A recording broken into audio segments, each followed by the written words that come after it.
Stand by to launch FanStream Sports. 3, 2, 1. Let's start. Hello, sports fans. Welcome to FanStream Sports. Nothing but pure sports. This is the JP Show. JP, it's so good to hear you back on the air. Stand by. Now, here's JP. Oh, my Lord. What a weekend. What a weekend of sports. We got so much to get to. I hope you guys are ready for 2 hours of Tampa Bay sports-centric talk right here on the JP Peterson Show, along with my good buddy Nick Geddes from On3 Sports in studio this morning because it's a big day. We got to be here together. How are you, partner? I'm doing great, and you echo much of what I was thinking today. I was actually hoping we were back in the studio today because it's fun to do this show whenever, obviously, but this is a big show. Yeah, like it's a this big was, show. like you said, this was a big weekend in sports, and I've been sitting on so much stuff to say all weekend, as have you. I got so many notes. I got tons of stuff in my phone. I woke up bright and early this morning. Look at me. I put on a nice polo. You did? I put gel in my hair, which I never do anymore. Wow, you did. Took Riley the dog into his little daycare center for the day. He goes to daycare. Poor dog. So he's gonna get trimmed and he's gonna get a bath and all that stuff. So yeah, dog spa. Yeah, dog spa. I went through the whole routine and excitement to be in the studio this morning. Yeah, we got a lot to get to. Obviously, Tampa Bay Lightning Game 4 tonight, which, by the way, we will be having a watch party at Riveters tonight. All the happy hour specials will be going on from 4 to 7 o'clock. We'll have some specials for the game as well. We're going to do a very special live stream from 6 to 7 o'clock. We'll have some guests for you talking some Lightning. And if you're looking for a place to come enjoy it, maybe you don't get it on your cable system or whatever, come on out to Riveters. Enjoy it. We'll have some of these beautiful hats to give away. I'll give a password later on in the show so you can get your hat when you come in. And all kinds of cool stuff. So come join us at Riveters tonight. We're going to do the live stream before the game, and then we'll sit there and watch the game and do some giveaways during the game. It'll be fun. Come watch it. There's a lot to watch, obviously, on TV. So we'll be doing the NBA playoffs and all kinds of stuff. But we got Bucs draft, which we're going to get to here shortly, very shortly. And just a quick note, Game 4 tonight. What a performance in Game 3 by the Tampa Bay Lightning. Could not be more thrilled at the way they answered the bell without Hagel, with that bullshit suspension compared to Matthew Tkachuk not getting suspended. Absolute travesty. We're going to talk a bunch of Lightning. We'll do that after we get through the Bucs draft. And, of course, we won't forget the Rays, who swept the Padres this weekend. Chandler Simpson is the key to the whole deal. The key to the whole deal. They're 6-2 since he was called up. In one of those games they lost, I don't even think he played much. He got 3 rallies started yesterday with 2 outs in a 4-2 win. Love this kid. Absolutely fantastic. So we'll get to all that. But we're going to start with the Bucs draft. And I was watching Scott Reynolds' Pewter Report. We love him dearly. And he's jacked about this draft. And I'm kind of jacked about this draft. To me, I think this draft is going to end up being some really, really good players. Some really, really good players in this draft. And in the end, that's what you're looking for. That's what you're looking for. I was hoping for a little bit more immediate impact. You know, my dream draft going in was to get one of these long, strong edge rushers coming off the edge to kind of complete what the Bucs need, and that would have been a today pick and a future pick to get more pressure on the quarterback, to be able to rush 4 and get off the field. And that's just not something they were able to do in the Washington game and throughout the season. It's a glaring need on this team. It is a glaring need on this team. And David Walker, who they took in the 4th round from Central Arkansas, whose numbers are off the freaking charts, may become that guy. At 6'1", 263. He may become that guy. Elijah Roberts, I don't know why he fell in the draft. Just looking at his, watching him play at SMU, looking at his production, which is off the charts, the most quarterback pressures, 131 over the last couple of years. The sacks are there. He may be a little bit big for your typical outside pass rusher in terms of weight at 285, but he's been really, really good. And did it in the ACC this year, at least. So there were a lot of guys on the board that I thought were prototypical pass rushers that they could have got up It could have taken it 19 and then moved up in the first round and maybe got their corner, or stuck in the second round and got their corner as well, because they picked two really good corners, I think. But the edge rush is a glaring need. And again, these two guys may be able to provide that. But in doing some research, when you're looking at elite edge rushers, okay, there's two things that you find out in the NFL. Number one, they are typically drafted in the first round and very high in the first round. And they're typically 6'5", 65 pounds. They're long, they're big, they're strong. They look like physical freaks. We'll run down some of them. Micah Parsons, number 12 overall pick, 6'3", 245. Absolute rocket in terms of his speed. And he's one of the shorter ones. Myles Garrett, 6'4", 272, round one, number one. Do we need to say anything about Myles Garrett? Just an absolute specimen, huge coming off the S. Max Crosby, a little bit of a departure here. These are the top 10 edge rushers in the NFL. Round 4, 106 total. That's the lowest draft of any of these elite players. 6'6", 255. And we see the motor that guy plays with. TJ Watt, round 1, 30th pick, but 6'4", 252. Looks the part. Nick Bosa, 6'4", 266, round 1, pick number 2. Aiden Hutchinson, round 1, pick number 2, 6'8", 268. Josh Hines-Allen, 6'5", 255, 7th overall. Trey Hendrickson, a round 3, 103 pick. So a little bit further down for obvious reasons, 6'4", 265, but fits the bill. Daniel Hunter, 6'6", 263, was also a round 3 guy, but not a round 4, not a round 5 guy. Khalil Mack, 5th overall pick, 6'3", 270. Will Anderson, 6'4", 243, number 3 overall pick. You don't find elite pass rushers in the 4th and 5th round. It's extremely difficult. Did the Bucs find one? Maybe. In the 4th and 5th round, maybe they got 2 guys. I'm not going to sit here and say Jason Light doesn't know what he's doing, because he sure as hell does. And he knows a hell of a lot more about these players than I ever will. And I'll say that right off the top. Absolutely, without question. Now, when he says we have the Bucs have more depth at edge rusher than we think, I got to question that. We haven't seen it from Braswell. We haven't, obviously TJS is gone. We just haven't seen it. Yaya Diaby, we've seen it. He's done some really, really good things. But do we believe he's a number 1 edge rusher? Probably not. Best suited as a 2. Best suited as a 2. So I thought, and I don't know if some of the, I don't know if Mike Green, they even have him on his board because of his off the field stuff, Azaraku, I don't know if they, maybe they didn't think his production and his numbers were as good as other people thought. Maybe, those guys, even when they passed on a Jack Sawyer, it just didn't seem, yeah, you can put your nose up at that. I get it. But I just, and I don't want to dog the guy, because he could have, I watched the tape of David Walker and it's off the charts. But it's also against a bunch of guys that are delivering refrigerators right now. What I would say, though, about David Walker, did you see the Senior Bowl tape on him? Yeah, but those guys aren't pros either. They're going to be pros. A lot of them are going to be pros. I'm just saying, the Senior Bowl was the big test for David Walker to see how he stacks up to some of those guys. And not only did he excel in the drills, we forget about the game itself. They do play a game. Yeah. And I saw a 2-minute clip of his reps in the game. They're impressive. He was unblockable outside. He was unblockable inside. So I don't know. Talent's talent. Like you said, there's maybe not the greatest example of guys drafted later, but I actually do have a list of some notable names. Of the top 10 that we just went over, he's going to be, if he is an elite edge rusher, he'll be the first one drafted outside of the guys I just mentioned, outside of the 3rd round.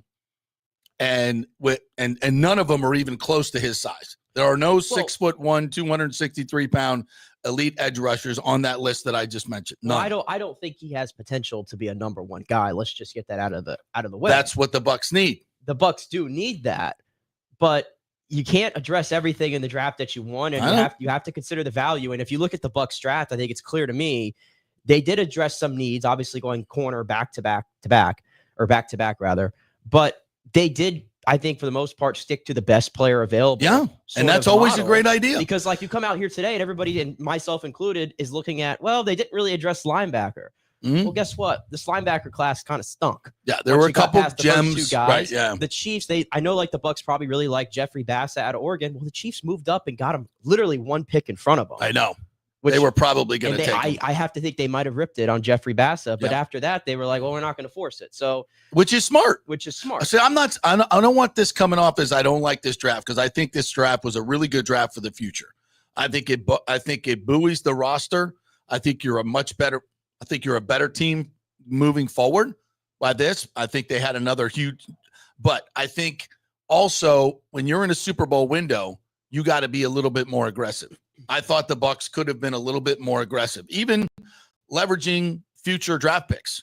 I would have entertained that as all. But maybe they didn't feel like these guys were, that this draft was that rich in difference makers. And they got a lot of guys that can help, I think. And because I don't want to dunk on this draft class. That's not what I'm doing. I just going in, I would have loved to come out with an elite edge rusher, which I think they had a chance to get, and also maybe an elite defensive back. And I think they got some really, really good ones. I don't know if they got an elite one. Well, here's the thing.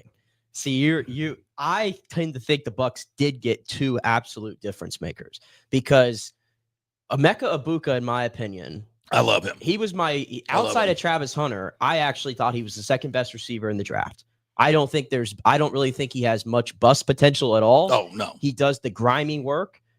He's Chris Godwin. He's just such a valuable player for your offense, and I don't care about the fact that they're already deep. You bet you take the best player available in the first round. Well, and there's another, as I thought about that pick, because my first feel was like, why are we taking a receiver? But when you really look at it, it's a need position. It's a need position and I think it's probably more of a need position than we even know. It tells me that they're not sold on Jalen McMillan, number one, and I think there's reasons for that. That fumble at the end of the Washington game, notwithstanding. McMillan is we always think there's going to be this like constant ascension, right? And I think the argument for McMillan is how much more is he capable of? I think he could be really good. But there's something about him that they don't like. Well, remember, until the last 5 games of the year last year, right? I was coming on this show weekly saying Jay McMillan doesn't know what he's doing. Exactly. We were both saying that. Yeah. And then he had this run of touchdown passes that and there may have been an awakening. I mean, they talked about there was an awakening. I think, some people sat down with him and said, hey, man, this is your craft. This is your job. This is your business. You better take it a hell of a lot more seriously than you are. And he answered the bell. Yeah. So, but, taking a receiver that plays in the slot almost entirely doesn't bode well for Jalen McMillan. In these things, when it comes to the draft, don't listen to what they say. Watch what they do. And they took a receiver. And if they thought Jalen McMillan was the second coming, they wouldn't have done that. Yeah. And so they also, if they were convinced that Chris Godwin was going to be 100% healthy, they wouldn't have done it. Probably. So I think it tells me that they're still a little iffy. And remember, it took that extra window to get Godwin signed. Yeah. I think they were iffy about the injury. And this is an insurance policy to make sure that your fourth ranked offense is still your fourth ranked offense. And also remember, that's how you win games. Remember last year they went 0-4. I mentioned this on Friday. They went 0-4 without Chris Godwin and Mike Evans in the lineup. And I know people will probably say, well, they still averaged 24 points per game during that stretch. Well, here's the thing. They averaged 30 with those guys. Here's the thing. If you recall, the receivers, I think there was one game there, the receivers combined for like 4 or 5 catches total. Mm-hmm. And also, listen, the play callers changed. That's right. You did that with an all-world play caller. Forget what you think about him now, and Liam Cohen. And I don't know if we don't know what Josh Grizzard's going to be. We're hopeful, but the chances of him being the same play caller like Liam Cohen is probably pretty slim. I agree. So you got to have the assurances there for the now, but like you said, for the future, Emeka Egbuka, just bottom line, this was best player available. I have to think he was the best player on their board at the time. They could have taken Donovan Ezeraku if they wanted. But like I said before, some of these other names that people wanted, like the Mike Greens and the Will Johnson, I don't think these guys were on their board at all at this pick. And then the second thing I was going to say, I said the Bucs got 2 difference makers. Because to me, Benjamin Morrison, if not for the hip injury that he had at Notre Dame last year, and I know you have to factor that in, Benjamin Morrison's going in the first round. He's that dude. Yeah. And I got the numbers right here to prove it. First 2 seasons prior to the hip injury, first of all, 9 interceptions, including a nation-leading 6 in 2022. Okay, so ball hawk. As a freshman. Ball hawk. He covered Marvin Harrison Jr. Heard of that dude? Twice. He covered Jordan Addison, Josh Downs, Zay Flowers, Puka Nacua. It's a pretty good talent right there. That's a good list. Who are all outstanding in the NFL. Benjamin Morris allowed, on average, 32.7 yards per game when matched up against those 5 receivers, and that's across 6 games. Jeez. This guy is a baller. I don't know what the hip situation is. The Bucs are privy to all that information. Exactly. I have to think the Bucs have done their homework because they do, and they're one of the best GMs in football. Or Jason Licht's one of the best GMs in football. They have to feel good about this. So I'm looking at it as the Bucs went best player available and got my number 2 receiver outside of Travis Hunter. Mm-hmm. And in my head, they got a guy who would have been a first-round corner if not for the injury last year. I love these players. The glaring need they didn't come away with, in my opinion. But David Walker may be that guy. He might be. I don't know. Until he plays against NFL players, we won't know. But in the draft, you got to predict. And the Bucs are predicting that that's what they got that guy. And I think Elijah Roberts is a very interesting guy. I think he's another guy that has really good pass rush moves. And I think he helps you tremendously along the line. And we got to remember, folks, one of the things this Bulls defense has become, it's amoeba-like. It's a positionless defense. You're looking for guys that have certain traits and are really good at certain things. If you're kind of making an analogy to baseball, it's like finding that guy with the absolute swing and miss slider. All right. And just, that's what you're going to do. You're going to throw the freaking slider. Okay. You're going to rush from the 3 technique. You're going to rush from this step. You're going to rush from here. Whatever it is that Bulls has them doing. Okay. And that's when you're really drafting, when you have continuity in coaching staffs and continuity in the systems that you're running, you can consistently draft for those systems. It's one of the reasons the Patriots had so much success. They were drafting for the same systems all the time, and they knew exactly they could find those players in the 3rd, 4th, and 5th round that they know were going to be very, very valuable to what they do in certain situations. And the Bucs have had that continuity for quite some time. So maybe not on the offensive side, at least, well, they're going to be running basically the same offense this year, but defensively. So we'll see if they can plug and play those guys, and we'll see where it goes. I'm excited about all these players. We haven't even mentioned Tez Johnson. Tez Johnson, to me, is like, watching that cat in college, I remember saying, I would love to see him on the Bucs. I would love to see him on the Bucs, and Bucky Irving as well when you're watching Oregon. Like, we don't have that guy. We don't have that explosive player that could take it to the house, make guys miss. He led college football FBS in yards after the catch each of the last 2 seasons.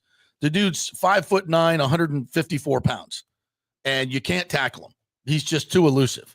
And I absolutely love that. And they're going to have to worry, even though it's weird. He runs a 4.51, but when you turn on the tape, guys don't catch him. They never catch him.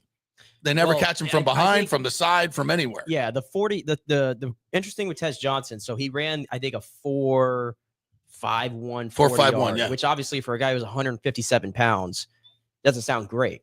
But in the one drill that they do where, they run across the middle of the field, I think he was clocked at 22 miles per hour. Which is the fastest in football. Yeah, and so it just becomes a thing. Which football one speed. Which one do you I'll take more? football speed over a 40-yard dash any day of the week. Yeah. Because he's not a long stride. A lot of those 4.3 guys, 4.4 guys are a little bit longer, a little bit long. They're taking 2 less probably strides than him in the 40. So it becomes a little bit, but who the hell's running a 40 in a football game? Nobody. And it's football speed, and he's always the fastest guy on the field. It just seems like to me, and that's what matters. To me, with Tez Johnson, I think he's probably competing with Cam Johnson. Yeah, for that sort of. And we love Cam, but this guy's different. Yeah, Tez Johnson comes from one of the best programs in all of college football. He put up numbers in the Big Ten Conference. A very recognizable name to many. It's just he's so small. He's the smallest player in the draft. But I think he's probably going to be competing for Cam Johnson for that last sort of receiver spot because they're going to keep 6. And my goodness, they're absolutely loaded at the position. And also it's like, what does he provide in the punt return game? He returned a punt home against Boise State this past year. Outside of that, not much production. And he actually had 3 muffed putts in his last 2 years. I don't like that. I don't like that. That's been a thing that the Bucs have just never been able to find a competent punt returner. Yeah. But what this signals to me, though, by the Bucs drafting 2 receivers, especially one in the first round, and then they also went and got Will Shepherd undrafted, and I thought he had some really good plays he made for Colorado, is the Bucs just basically told Trey Palmer, Raheem Jarrett, and some of these other guys that have been hanging around the last couple of years, you're it's not time good enough. to, or get off the pot. Yeah. This is it. So my guess is probably Trey Palmer now, and I suspect that this was going to happen. Now he is on the roster bubble. Well, Trey he just hasn't been able to be the downfield threat that they wanted. He just doesn't. No, he doesn't track the He ball. hasn't been a good punt returner. Yeah, and just not that guy. So we got some new blood. I like all these. We didn't even mention Jacob Parrish, 4.35 guy, but more than that, I love the physicality of his tape. I love physical corners. I love guys that come up and play in the run game and knock your D in the dirt, and he does that. I love his physicality. He's got great speed. He could be an inside guy. But we were talking about this before the show. You know, you got Tyke Smith, who played, I thought, really well in the nickel. Mm-hmm. And now you want to move him to safety. This kind of feels like Antoine Winfield Jr. played really great at safety. Let's move him to nickel. That was a disaster. Not a disaster, but it just wasn't good. And they moved him back, obviously. So is that what we want to do with Tyke? I don't know. And again, it's a positionless defense. So let's see how they use Jacob Parrish. Let's see how they use Ben Morrison. Let's see. It kind of feels like somebody's leaving at some point, like somebody's getting traded. Is it Jamel Dean? Well, it ain't Zion, I can tell you that. When Jason Licht invests in the cornerback position, he invests. Yeah. He floods it. Like this kind of ballsy reminded thing. me of the year where they went, I think Carlton, Jamel, and MJ Stewart. Did they not go in the same draft? I think they did, yeah. Yeah, when he floods the position, he floods it. And the bottom line is I think Jamel and Carlton were 2 different drafts. But there were 3 defensive backs picked that year, I think. Yeah, I might be missing one of them that didn't maybe pan out. But the bottom it was 3-name guy. I know it was Carlton, MJ, John Murphy Bunting. John Murphy. Yeah, there it is. 3-name guy. Sorry. 3-name guy. Somebody, that's how the brain works, guys. Right. Sorry. But the bottom line is this is a team that last year in the playoffs, we had to watch Josh Hayes and Tyreek Thunderbird take snaps against legit NFL receiver Terry McLaurin, by the way. Yeah. That just can't happen. So now that killed him in that game. And that killed him in that game. So now those 2 guys, you don't have to worry about it. But I do agree with you. This is the one thing that if I had it to do all over again, this decision to put Tyke Smith at safety, because nickel corner has turned into one of the most important positions in all of football, because a lot of the best receivers in football are now playing in the slot, right? And they're finding it's easier to win inside than it is outside now. So you really need that guy. And Tyke, and they got options now. For as well as Tyke played in the slot last year, and he showed his ball hawk capability, something that nobody else on this team could find last year. Now moving him to safety, I don't know about that. For a guy like Jacob Parrish, who's obviously very undersized, I don't hate the player necessarily or anything like that. It's just one of those decisions I'm definitely going to be monitoring from here on out. But I also understand it probably was easier to find a nickel in this draft than it was a safety, because like linebacker, safety, this just was not lauded as a great class. Yeah. So again, I don't want to say that this was by no means am I saying it's a bad draft. It's not. I really like all the players that they got. I'm just, maybe I'm just a little bit, I just wanted to see that edge rusher, that guy that could just come off the edge and be that guy. And I thought they had a chance to get one of them. And, listen, if Ezeraku turns out to be that guy, if Mike Green turns out to be that guy, we're going to, and there's maybe a couple other names in there. Well, the Falcons, James Pierce you can Jr. also look at the Falcons too. They took 2 in the first round. Obviously the Bucs never got a shot to take Jalen Walker, but I think they would have. Yeah, of course. I think so too. But the Falcons came back in to get James Pierce. But to me, it's the thing, JP, though. It's like the Bucs are looking for a specific type of player. And it's not just the player, it's the person. It's the person. I should say they're looking for a specific type of person. And if you don't check that box, Jason Licht's been burned too many times. Yeah. Noah Spence, burned. And there's so many other examples. Shiloh Sanders. Oh. Why the hell did we sign him as an undrafted free agent? I don't know. Is Daddy coming to the first meeting with Shiloh as well? Hey, we got a headline. Is he coming to minicamp? minicamp? Out of it. I was more focused on Big Dez wearing pewter and red. Big Dez Watson. Oh my Lord. I don't know how that's going to work. He's going to be the show of camp. Oh yeah. He's the big show. He is the big. If you don't know who we're talking about, 6'5", 462-pound Desmond Watson from the Florida Gators, who wears number 24, which I could never get over that. Like, why the hell does he wear 24? But whatever. Is it, I postulated maybe, is this a tush push kryptonite? You put him on the practice squad and you call him up for Eagles week because we play him every year. And then if we play him in the because it's a game changing play, it's important in so many ways. Goal line, first downs, fourth downs. I mean, the Eagles use it to such great effect. Do the Bucs play the Eagles again this year? I think they do. If I'm not mistaken. Yeah. So, and I'm wondering, is that even a thing? Can you have a situational player like that? They do play the Eagles. Yep. Can you have a situational player? You could have him on the practice squad and just call him and then just bring him up for that game and maybe a couple other games. Maybe, I don't know if I don't know, but was it worth the practice squad? It's an interesting idea. All I know is, like you said, he's going to be like the guy you want to watch at camp. Yeah. And I think playing in this Florida heat, and it's nothing new for him, obviously. No. But I have to think he might drop a few pounds that way. I'm sure he's already going to start he'll lose a little weight. There's no way he's going to show up to camp at 462.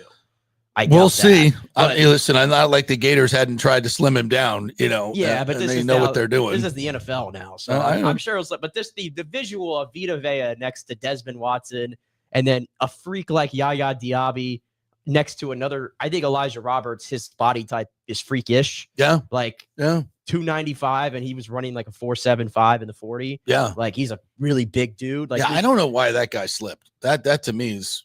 And also keep in mind, he was actually at Miami before he went to SMU, so he actually had some pedigree as a recruit. And 100, we don't even mention him. 131 total pressures the last 2 years, which is the most in FBS. Mm-hmm. So, if you pay attention to what the Bucs did, they're all sort of like ball hawks in their own way. They know how to get the football out, and they know how to get to the quarterback. They know how to take the ball away.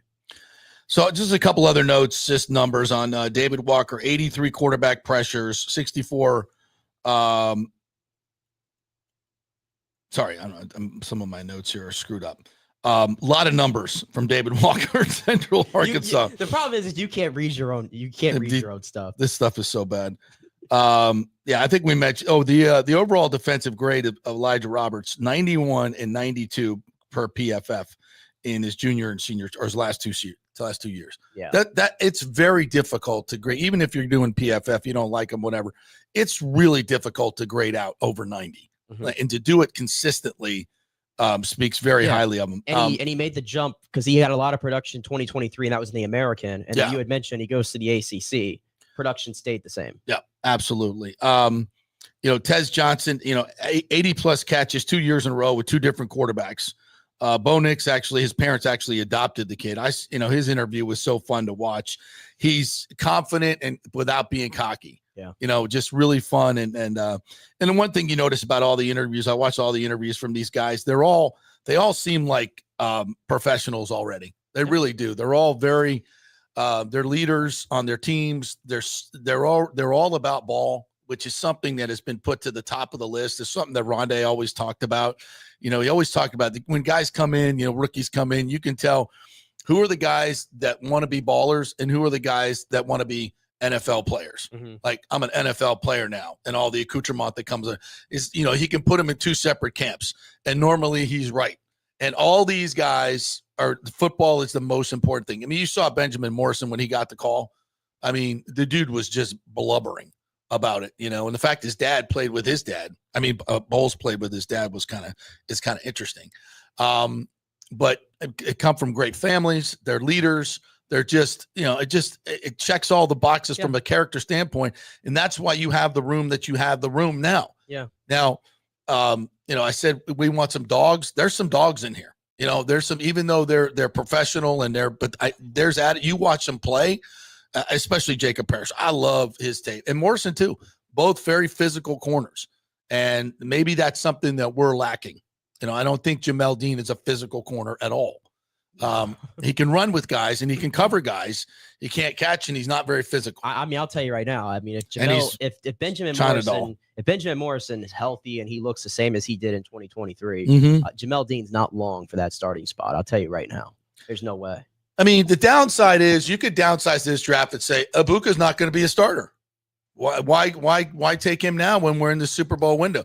We have two starters at corner. Well, I'm just saying if you're looking at it, there's two ways to look at this draft. That's the negative way is, and these other two corners, well, we already have two starting corners. Well, we need more. We drafted Tyke Smith. We got, we're paying a lot of money okay, get that. These two defensive linemen that we got, they don't usually impact when they're taken in those rounds per the elite draft rushers that I talked about. So, so you can look at it a couple different ways. And I think from the positive, I think the positives far outweigh the negatives. I agree. And, Ben Morrison, is he healthy? What if his hips never really, what if those are a problem for his entire career? That's a question mark. So none of these guys are perfect. But I think in 2 years, we're going to look back at this class and we're going to say this was a super solid class, a really solid class. Does it have an impact star like Bucky Irving? I don't think so. Well, we never saw Bucky Irving coming, though. No, right. But we see it now. I'm saying like in 2 years, when we look back, will it be like this guy's a Pro Bowl superstar? Well, I would say this. I mean, the best teams in the league, go look at Philly, for example. Philly, just their biggest strength outside the fact that, yes, they have a lot of star players, is they had more depth than you. Yeah. And what did Todd Bowles say especially on the line? And Todd Bowles actually nailed it on the head last year before the season started when he said, yeah, I think we have a good team, but I don't think we have a lot of depth. And I'm looking at it now and if you look at the positions that the Bucs needed to upgrade, if you go look at corner, how do you feel about Zion, Jamel, Ben Morrison, Jacob Parrish? They signed Kalen Vidal, is that his name? Yeah. I forget. Kwame from Detroit. Bryce Hall, they brought him back. You got 6 guys right there, and I didn't even mention Josh Hayes or Tyreek Thunder. Right, exactly. You look at defensive tackle, right? Vita Vea, Kalijah Cansey. They brought back Greg Gaines. Logan Hall is still here in a contract year. And then you bring in like an Elijah Roberts type, who I think is probably going to play that Will Golston role, but he's a chess piece. You kind of move him. Actually, I don't even want to say chess piece. I don't want to say that. I'm retiring that word because Todd Bowles tried to say that JTS was the chess piece. It didn't work out. So excuse me. But point is, you can move him around. And then at edge, you go Hassan Reddick, Yaya Diaby, Chris Braswell, who was a second-round pick last year. Let's keep that in mind. David Walker, and now Anthony Nelson slots to a fifth guy on the depth chart. Yeah. And then linebacker's the one that's the big question mark right now. But I think in general, they have improved the depth tremendously at these positions this year. And maybe that's enough to get them to the next level. All right. We got a lot of comments coming in. I want to get to the comments here after the break. So we'll get right to them and then we'll get to the lightning. We got 2 hours, guys. So you're going to have to stick around for the whole show. We're going to get to the Rays as well. There's a lot of fun stuff to talk about there.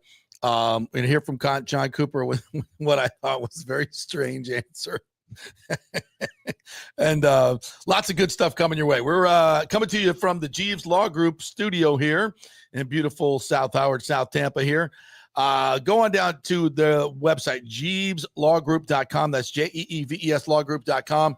If you're involved in an accident, it is absolutely your first call. They will take care of everything from the doctor's appointments to all that stuff and get you all set up and vigorously defend you as well. That's what you want to be an important part of that firm's.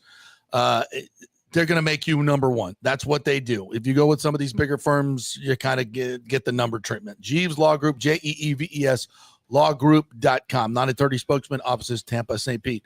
Back in 3 with your comments. Stay with us.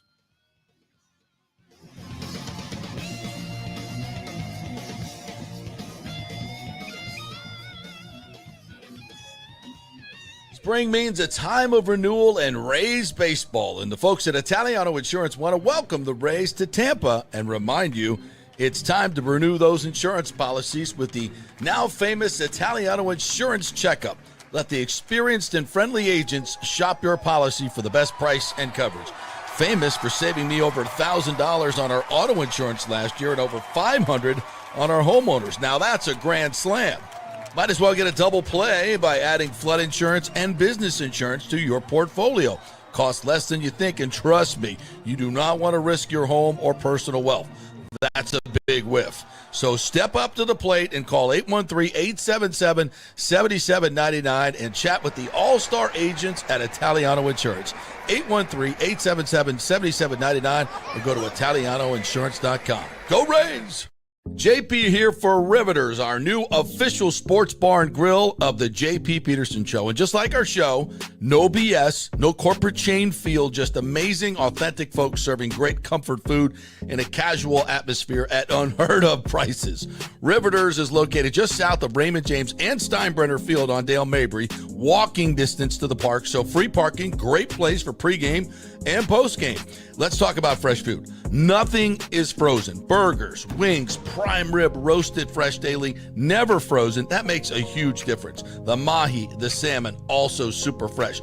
All our sauces are original recipes made in-house. Our Warhawk chili and fully loaded potato soup is made fresh in-house. It's the best food anywhere, served by people who actually care. Riveters on Dale Mabry, just north of 275, just south of where the Bucs and Rays play. We'll see you there. Are you looking to renovate your home, rebuild after the hurricanes, or build your dream home from scratch? Well, let me tell you about my friend Jason Fawcett and On-Site Construction. They have over 1,450 satisfied clients, 25 years of experience, over 500 designs, and a talented team of over 40 construction professionals. They believe building something exceptional begins by truly focusing on all the details, even the smallest ones. We understand that construction can be a daunting process, and we're here to make it as smooth and stress-free as possible. Quality is non-negotiable at On-Site Construction. We use the finest materials, employ the most skilled tradespeople, and adhere to the highest industry standards to deliver a product we're proud of and that you're going to love. Our project management is meticulous with a focus on completing projects on time and on budget. Your happiness is our primary driver. So give us a call at 813-579-5789 or check out our incredible website at onsiteconstructionfl.com. Let's go. Right now, back to the show on FanStream Sports. All right, welcome back to the JP Peterson Show. We will be live at Riveters tonight for a special live stream Lightning pregame show at 6 o'clock. So come on out and enjoy all the happy hour specials. It'll be tons of fun. Come watch the game with us. We're going to stick around and watch the game there. We'll have giveaways. You can get some of these beautiful hats right here. I got to give you yours. It's in the car. I keep forgetting to bring it in. But your hair looks good today, so you don't need a hat. So come on down to Riveters and enjoy all the great fun and food. We'll have, obviously, the game on, the audio on. For the Lightning. What a huge game 4 it is tonight. I cannot wait. And we're going to get to the Lightning in this segment after we get to your great comments here. So let's do that as well. All right. Bucs Baseman was in here this morning early. Said the most frustrating thing about the draft was Light's quote on why he took Ibuka, and that was the 4-game losing streak. But it was Bowles' boneheaded coaching that cost Godwin and Evans to miss 4 games. Agreed. 100%. 100%. Yeah. Got a point, doesn't he? 100%. So, we want to look at the 4-game losing streak. Maybe if Godwin's not in there when you're 3 scores down with 4 minutes left, I don't think I'm ever going to get over that. I'm not ever going to get over it.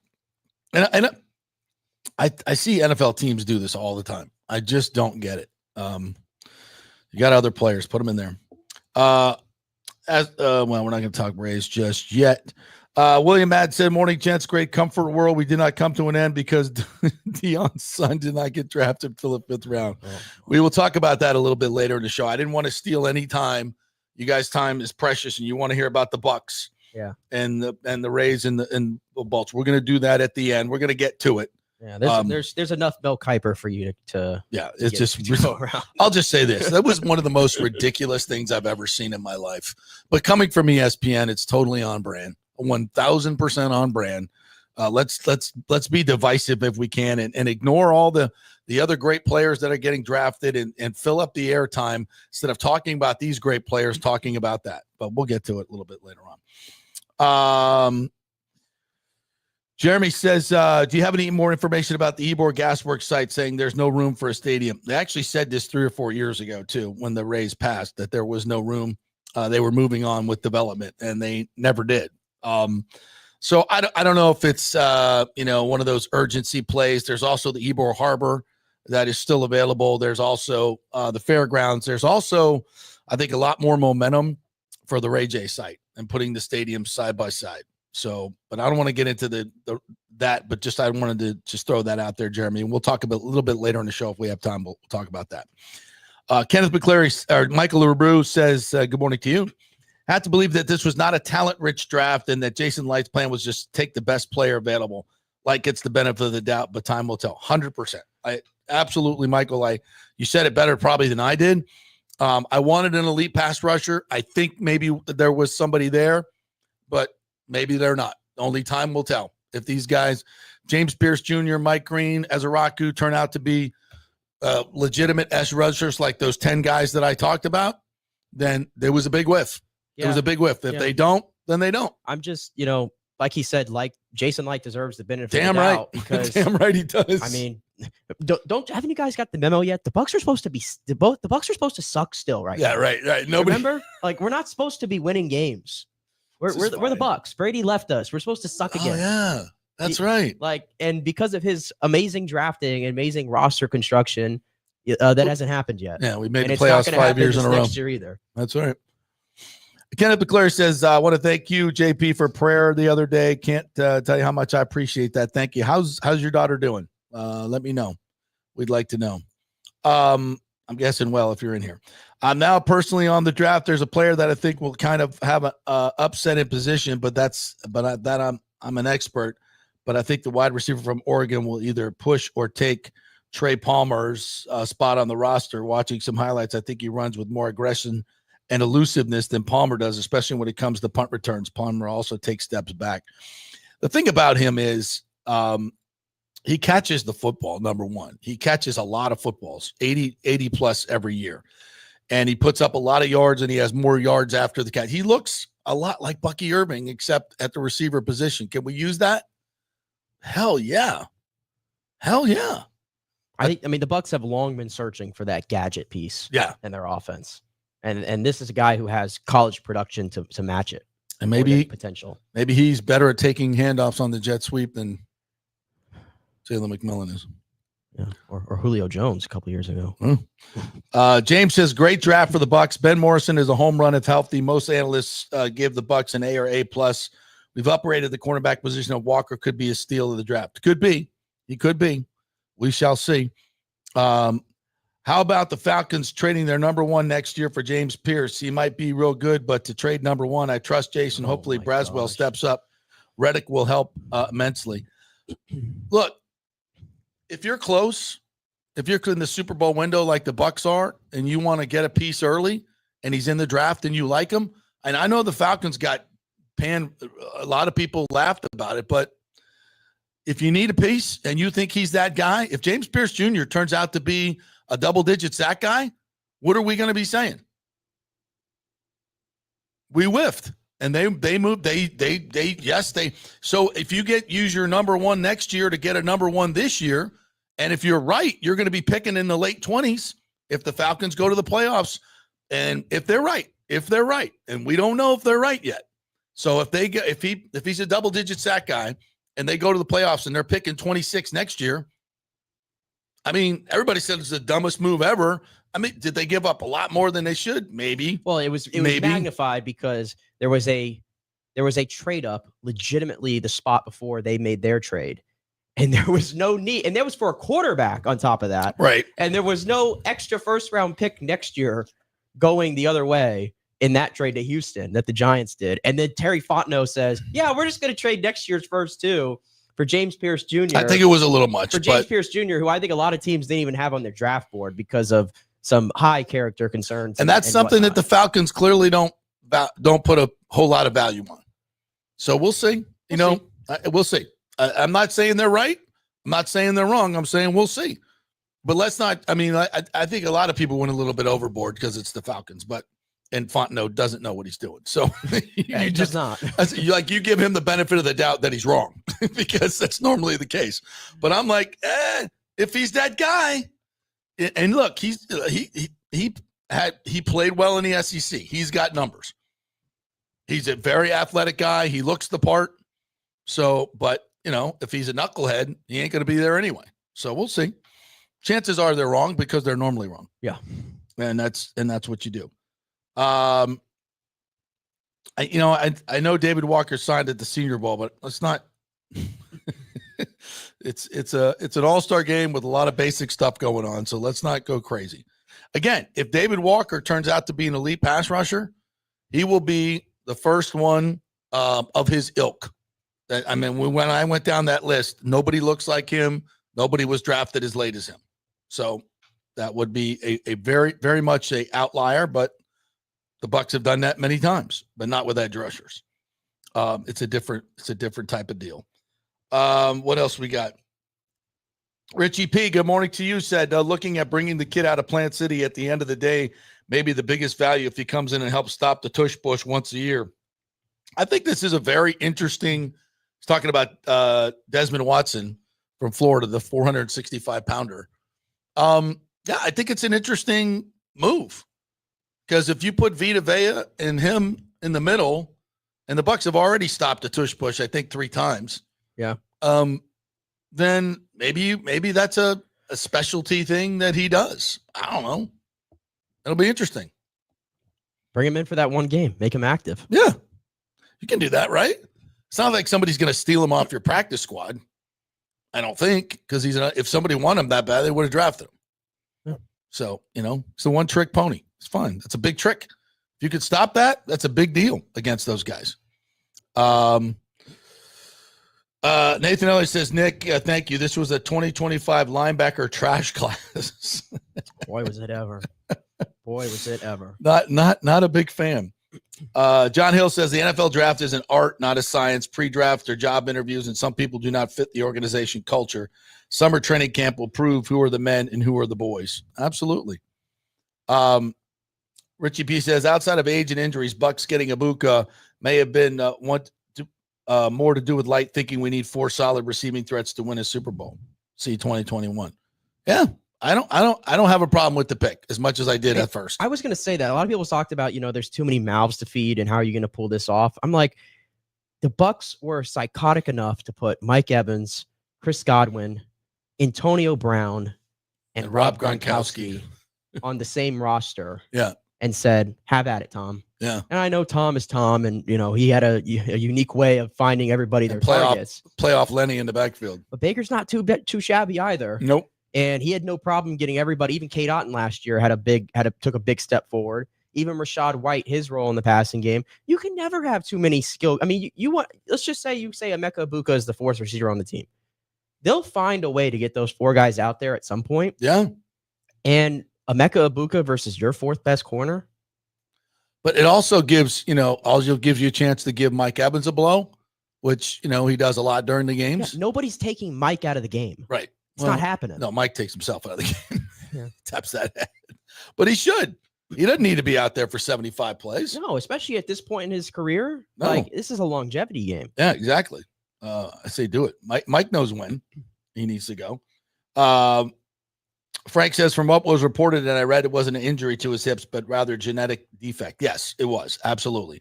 But if you're having surgeries, you're having surgeries. So it's an unknown at some point. What else we got? MB Buck 7, new Buck 17 said wanted Cabe in the 5th and LaQuint Allen in the 7th. I think he meant Kobe Bryant, who was the Kansas corner. Yeah. Who suspiciously went undrafted. Yeah. Which was interesting. But yeah, some teams have different values on everybody. Yeah. Michael LaRue mentions that MJ Stewart was a 2nd-round bust too. He's still in the freaking league, though. Crazy. Of course, you are not saying it's a bad draft. They have yet to see a bad grade for what the Bucs did. Yeah, it's not bad. I'm longing for my elite pass rusher since we took Devin White over Josh Hines Allen. Well, there was a comment down here somewhere. I think it was from Rick. If there's still a chance the Bucs trade for the defensive end from the Bengals, which is Trey Hendrickson, probably not at this stage. No. The Bucs have cleared a lot of cap space. They have before the draft.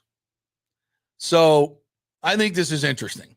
As I sit here and I'm like, where's Jason Light knows they need that. They did take a pass rusher in the 1st round as well, Shamar Stewart. The Bengals did. Oh, yeah. Yeah, that's the, right. The guy with no production. 1.5 sacks. Yeah, that's right. So, no, I think would seem odd to trade him now after the draft. Well, maybe their price was too high, and they wanted to see if they could get his replacement, which the cheaper replacement. And what are the Bengals, if not anything else? Cheap. They paid their receivers. I get it, but they can't. They may be feeling like they can't. They may not have the cash to pay everybody because you got to put a lot of cash up front. Yeah. No, I think that's real. Well, of course, it would just be nice if Hassan Reddick just was the pre-2024 version. Mm-hmm. That would just remove all the questions away, because before last year, that was a number one pass rusher that fits the mold. Yeah. Is he a long-term solution? No. But if you got the money, and it depends on what you're going to pay Trey Hendrickson. What is the compensation? Yeah, and you got to. Maybe they use. Years old too. I know. Do you use next year's number one? Do you need that to go get him? Probably. It doesn't seem like the Jason-like thing to No, do. it does not. But let's just be honest. If that guy was lining up for the Bucs next year, I think we'd all be like, yeah, it was worth it. It puts you in the next tier of contenders. Right. He's 31, but that means the next 2 years he's going to be, I think, pretty productive. Yeah. Not after that. I wouldn't count on it, but yeah. James says the kid from FSU is going to be an asset in the pass rush. So I think they did draft well in that area. They obviously were not enormous like Falcons were with some like James Pierce. Yeah, we'll see. All right. I think I might just go ahead and transition into the Lightning here with this one. Works. Michael LaRue said Tkachuk's hit was dirtier than Hagel's hit on Barkov. Hagel was on the power play in a 1-goal game and saw Barkov trying to play the puck. Tkachuk was looking to hurt someone when the game was over. This is absolutely spot on, Michael LaRue, and I'm incensed. I'm incensed about it. You look at the Hagel hit. It's a 1-0 game. He's going into the corner. Barkov's going to play the puck. And the only reason he doesn't touch the puck is because his stick gets lifted. And it's a split second. And Hagel is already committed to the hit at that point. He's coming in. Barkov's going to play the puck. I'm committed to the hit. It's within the play of the game. He doesn't touch the puck, unfortunately. And it's by that time you're a prisoner of inertia. And the hit was so good that it lifted him off his feet and it looked more violent because it was such a good hit. It wasn't a headshot. It was a shoulder on shoulder. That was it very much within the play. Yeah, he sold it pretty well. Now Barkov sold it. Sure he did. Oh, shocking development. He was ready to play. Stayed down on the ice because that's what the Panthers do. As Eric Erlinson likes to call it, the dark arts of the game. I was reading his piece, and I love that allusion to soccer. The dark arts, selling it, mental intimidation, all the stuff in the gray area that the Panthers like to do. And it's part of, it's part of the game. Yeah. You want to play that way, then you're gonna get called out for it. But that's what they do. Now the Tkachuk part and player safety. Okay, I want a lot of people are making a big deal that Colin Campbell, who's basically in charge of player safety in the NHL, his son is assistant general manager at the Panthers. You can make of that whatever you want. It's a problem for the NHL. It very much looks like a conflict of interest, but whatever. This hit by Tkachuk is dirty as shit. It's ridiculous. It's a 5-1 game as the empty netter goes in. He lines him up. He's totally unsuspecting.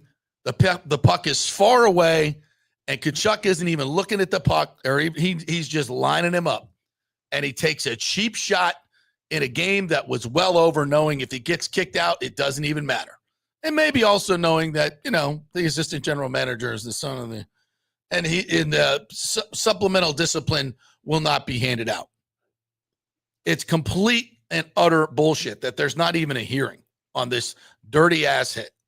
It has everything. I don't want to hear about, it wasn't a headshot. It wasn't this. It wasn't that. The puck, it was late. It's interference. No, you know how I know he intended to do it?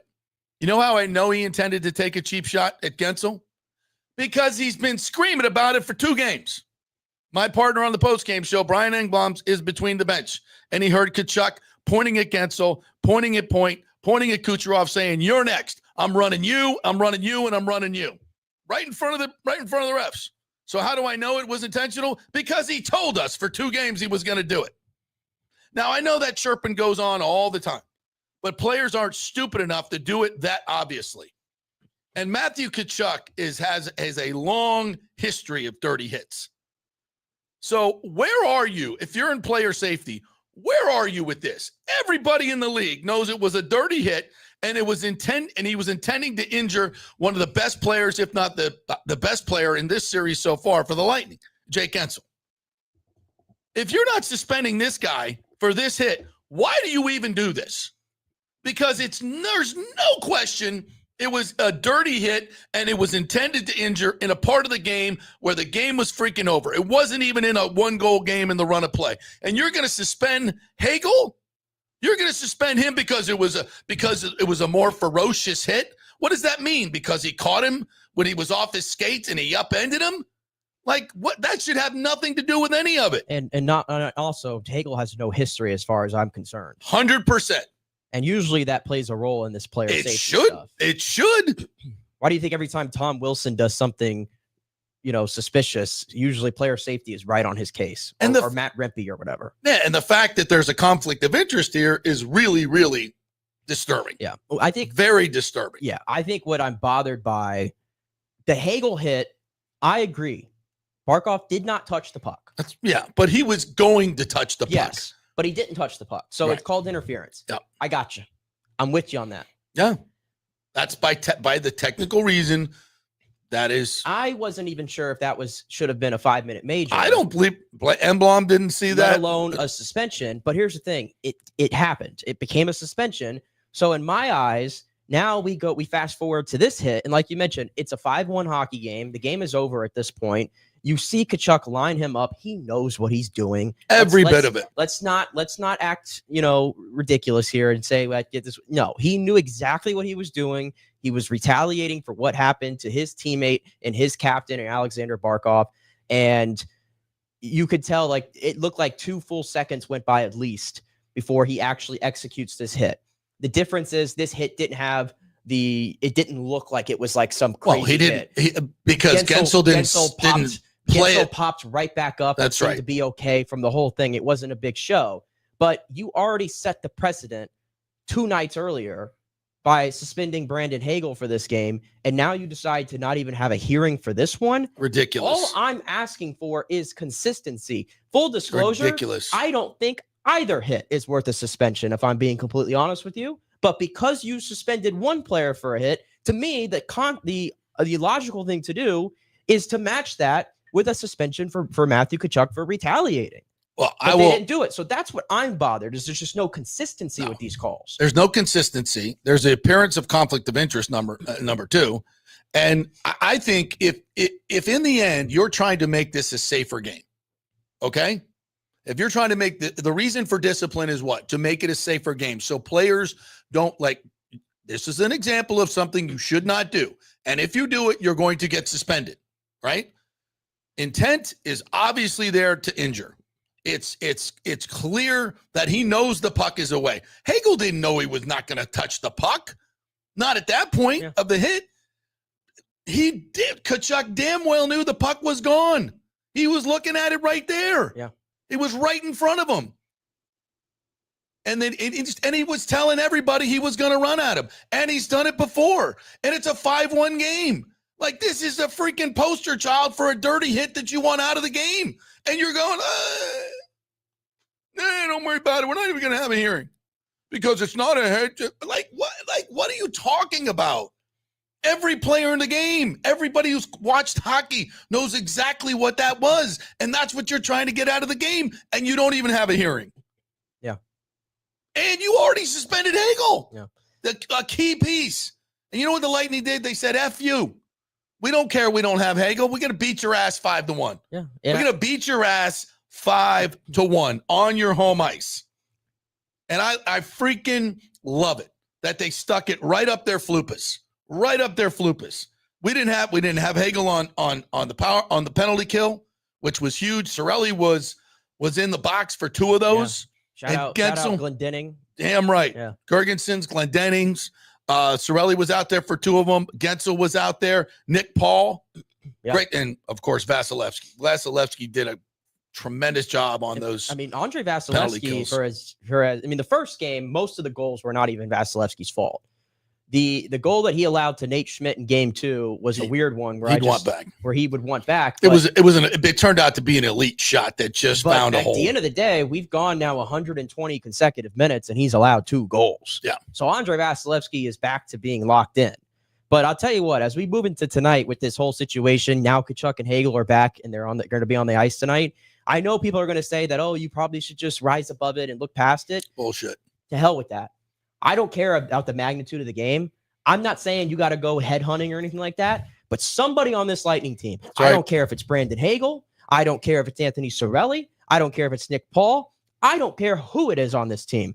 Tonight, I need a statement made that we're not getting pushed around. No, we're not. We're not letting you run all over us. We're not doing it. I think they've done that. I think they've done that the last 2 games. They have stood up and said, we're not taking any shit. They gave away. I would agree with that. Gave away game 1 for whatever reason. That's the one that really is stuck in my craw. That was just a giveaway. Yeah. They didn't show up, and I don't know why. Yeah. I mean, listen, Hagel and Tkachuk already fought once in the 4 nations. Let's go. We saw it again. I don't hate the idea. Let's just throw everybody out to start the game and let's get it over with. I want to see it. They might just drop the gloves. Send them off for 5 minutes. I don't care. I want to see something like that to start. I want a tone to be set by the Lightning tonight. Yeah, I do too. I don't know who it is. I mean, it's hard to lose a player early in the game. You can't do that. I know this would be a perfect moment to have a Pat Maroon type out there for the Lightning, a Tanner Jeannot. Like, I understand, like, that's a part of this that you wish you had one of those guys out there. And we've been talking about this. Yeah, and they're not there. They're not there. They're not there, but there's nobody like them on this team. I need somebody to do something tonight. Yeah. Something. Again, I'm not calling for anything dirty. I'm not calling for headhunting or anything. I'm just saying, like, I don't want anything to go unchecked. I don't want anything to go unchecked. I saw my captain get bulldozered over Vasilevsky by Tkachuk earlier in that game. And I loved the reaction from Darren Radish. Yeah. Who immediately went to Tkachuk. And I don't believe Tkachuk really fought back to Darren Radish, by the way. Yeah. Radish got him. And Tkachuk backed down. And that penalty Cirelli gets as that freaking goon was going after Cooch, Oh, that was ridiculous. They completely missed Mikkola, who's like 6'7" on skates. Yes. Just grabs Kucherov from the back, and the refs are right there. They don't even see anything. How is that?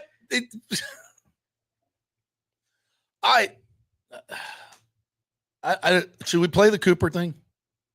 Yeah, let's listen to the response. Let me pull him up here. It's not, thankfully, like mine. It's a harder job in sports than what they have. To regulate the speed and the physicality of what goes on in these games. Maybe football, but football happens. The plays aren't as rapid as they are in hockey. And I think it's a no-win situation for them, because one fan base is going to be upset about one decision, and the other fan base is going to be upset because the decision wasn't strong enough. So unfortunately, it's kind of like being a referee. They're the only people in the building that nobody likes, nobody cheers for. And when you ask me right now what our forecheck is, I can tell you. You ask me right now to go and determine what goes on in one of these hits and how it should be judged. I can't. I don't see them enough. These guys are schooled on it. They know, they know exactly, the department knows exactly what they're doing. And so for me to sit here and say, to judge them, I can't judge them. They know what they're doing. I don't, in that regard. And so you accept their decision and move on and trust that the right one is being made, because they're not cheering for anybody. They're cheering for the game to be played properly, and how they see fit is probably, what should have happened, regardless of what everybody, feels about it. So you just move on. That's it.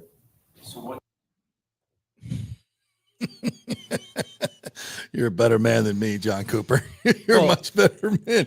I'm sure he got a call from the league that said, "Hey, let's try to end this, Well, please." he had some fun after the game though, where he basically recited the Paul Maurice quote from the night before. We only hit guys that have the puck. Yeah, so there's some gamemanship going on there between these two coaches Who know each other well, and I'm sure they were well. probably texting each other after the game. Exactly. Nice one. Well played. Exactly. But it does, but there's a long history of coaches using these things as motivations. And John Cooper has made a calculated, I won't say risk, but a calculated choice to not, at least publicly, beef about it. Yeah. Now, privately, is he using it? Oh, damn well he is. Damn well he is. And by the way, you know, of course, and he may not even have to because the boys in the room know what's up. Yeah, and by the way, I mean the funny part about this is the NHL. The NHL loves this. Yeah, that's the part that they won't say out loud. They love this. This is the reason why we have this playoff system. Yeah, this is the reason why you play your division rivals in the first 2 rounds is to create this drama, create this moment, create this hate. That's the word. And let me tell you, the fact that they've now played the Florida Panthers, 4 times in the last 5 years in the first round. I mean, for the first 30-ish years or whatever it was that the Lightning and Panthers were, division rivals and all that thing, was there ever really a rivalry there between those two teams? No, because they sucked for so long. Yeah, it never mattered, right? But now that we see each other in the first round and the stakes are so high and you have the right players on both sides to make it work. It's like oil and water. These two teams just don't mix together. It's work. So the NHL loves it. I'm sure they do. They'll be showing it in all their packages and they'll get all their run out of it tonight in the pregame and everything. And I guess as a fan, it is entertaining. Yeah. I do love the fact, like when we play this, like I can sit here today as a fan. I hate the freaking Panthers. Hate them. Hate them. Hate Tkachuk. And I'm sure they feel the same way about the Lightning. Hate them. They're fans. Ugh. It's just funny, though. You thought that Marchand coming to Florida was going to be the guy where you're like, oh, he's going to start some whatever. And there's moments still where Marchand, he'll just do a little unnecessary bump to a player after a whistle. But Marchand really hasn't, in my opinion, been the big. No. I don't think he's been the difference. It's Tkachuk. It's Tkachuk. It's Sam Bennett. It's some of their defenders who you've been looking at. It hasn't really been Marchand like you might have thought. No, and maybe his moment's coming, but we'll see tonight. We'll certainly see what happens tonight, but it's a crucial game 4. And that game 3 win was humongous on so many levels. The goal with Kucherov and Gensel that makes it 3-1. Kucherov coming through the splits 2 defenders and then passes it to himself off the wall because he knows if he gets rid of the puck, they can't really hit him. They're not supposed to. Like they have. So he passes it to himself off the wall, skates around him, gets behind the net, and throws like a no-look backhand, and Gensel knows right where to go. Yeah. He knows right where to go, and he's there, and he scores that. That goal right there was vintage Kucherov, and we need more of that. Well, even before that, I thought the first goal that they connected on, where Kucherov does a very, quick, nice move there at the blue line and gets free, and just like just nice little pass to the middle there to 3 Gensel, assists in the game. Who finishes it. That, to me, that play was so big, not just in the context of the game, but Nikita Kucherov needed that. Yeah. I said it on Twitter. He needed to get his mojo back. He needed to realize that you are one of the best players in hockey. And you're literally 19th all time in playoff scoring. You got a chance to pass Mario Lemieux tonight, I believe. Yeah. Like that's who you are. Go do it. Be that guy. Yeah. So he didn't score a goal in that game. I think it's coming. Yeah. But you know what? If he's setting up 3 other goals. Put his mark on it. Yeah, he put his mark on it. So that play to me was By the way, I think that grazed off points. They ended up giving point the goal on that, but it was Gensel's goal. Yeah, Gensel had the shot. Yeah. So and then the 4, that was the 4-on-4 goal. So it was just listen. Glendening going roof. Nice. Glendening, I didn't know you had that in you. Yeah. Yeah, I came out of my chair on that one, 4-1. Nick Paul got on the score sheet, so the guys who were slumping got involved. Yeah, we needed Nick Paul, and that was a nice little shot. Come take the shot. Just take the shot. Take the shot. Too many times in that game earlier, my God. They would get into the slot, and it's like they're looking to pass. Just shoot the freaking puck. Yes, you don't see anything. Bob's got it covered, but if you're coming down the wing and it's 2-on-1, don't pass it. Take the freaking shot. Force him to make the save. Yeah. Force him to like have to control it and not give up a juicy rebound. Just something like that. Make more action in front of him. All right, let's take another break. I want to come back, get to some more comments from you guys. We got the Rays to talk about as well. I want to get to the Shedeur Sanders thing as well. Now that we've hit some of the big notes here locally. So we'll do that. We're brought to you by the great folks at Riveters. By the way, tonight we'll be there 6 o'clock for a nice special live stream Lightning pregame show from 6 to 7 o'clock. Then we're all going to watch the game together. So come, we're going to get a big table. Come watch the game with me. We'll be hanging out there and enjoying all the great food from Riveters and the drinks as well. And we'll be doing some giveaways. You want one of these hats? Come to the show tonight and say Tkachuk sucks. And I'll give you the first 5 get a hat. Tkachuk sucks. You get a hat. That's a good password, isn't it? I like that. All right, quick break. Back in 3. Stay with us. Hey, JP here for my concierge medical professional, Chris Lugo, PA. You've heard him on the show for a couple of years where he shares invaluable medical, nutritional, and supplement advice. With Chris, it's like having a medical provider as your best friend. What I love about this concierge service is the convenience and support he offers. I can text or call him 24/7 with any questions or concerns, and he'll promptly call in a prescription if needed. No office visits or copays required. It gives me peace of mind knowing I have someone genuinely invested in my health, not just focused on insurance profits. And the best part, the Bay Area Modern Medical Center's personal concierge service is more affordable than you might think. Don't let insurance companies dictate your health care. Take control of your health and wellness today. Visit BAMMC.com for more information and to schedule your initial free consultation. Empower yourself and take charge of your personal health with BAMMC.com. Diamond Days are back at the Golden Diamond Source, Tampa Bay's largest jewelry superstore. You know, I love Diamond Days because right now you can get up to 20% off all the diamonds in the inventory, including April's birthstone.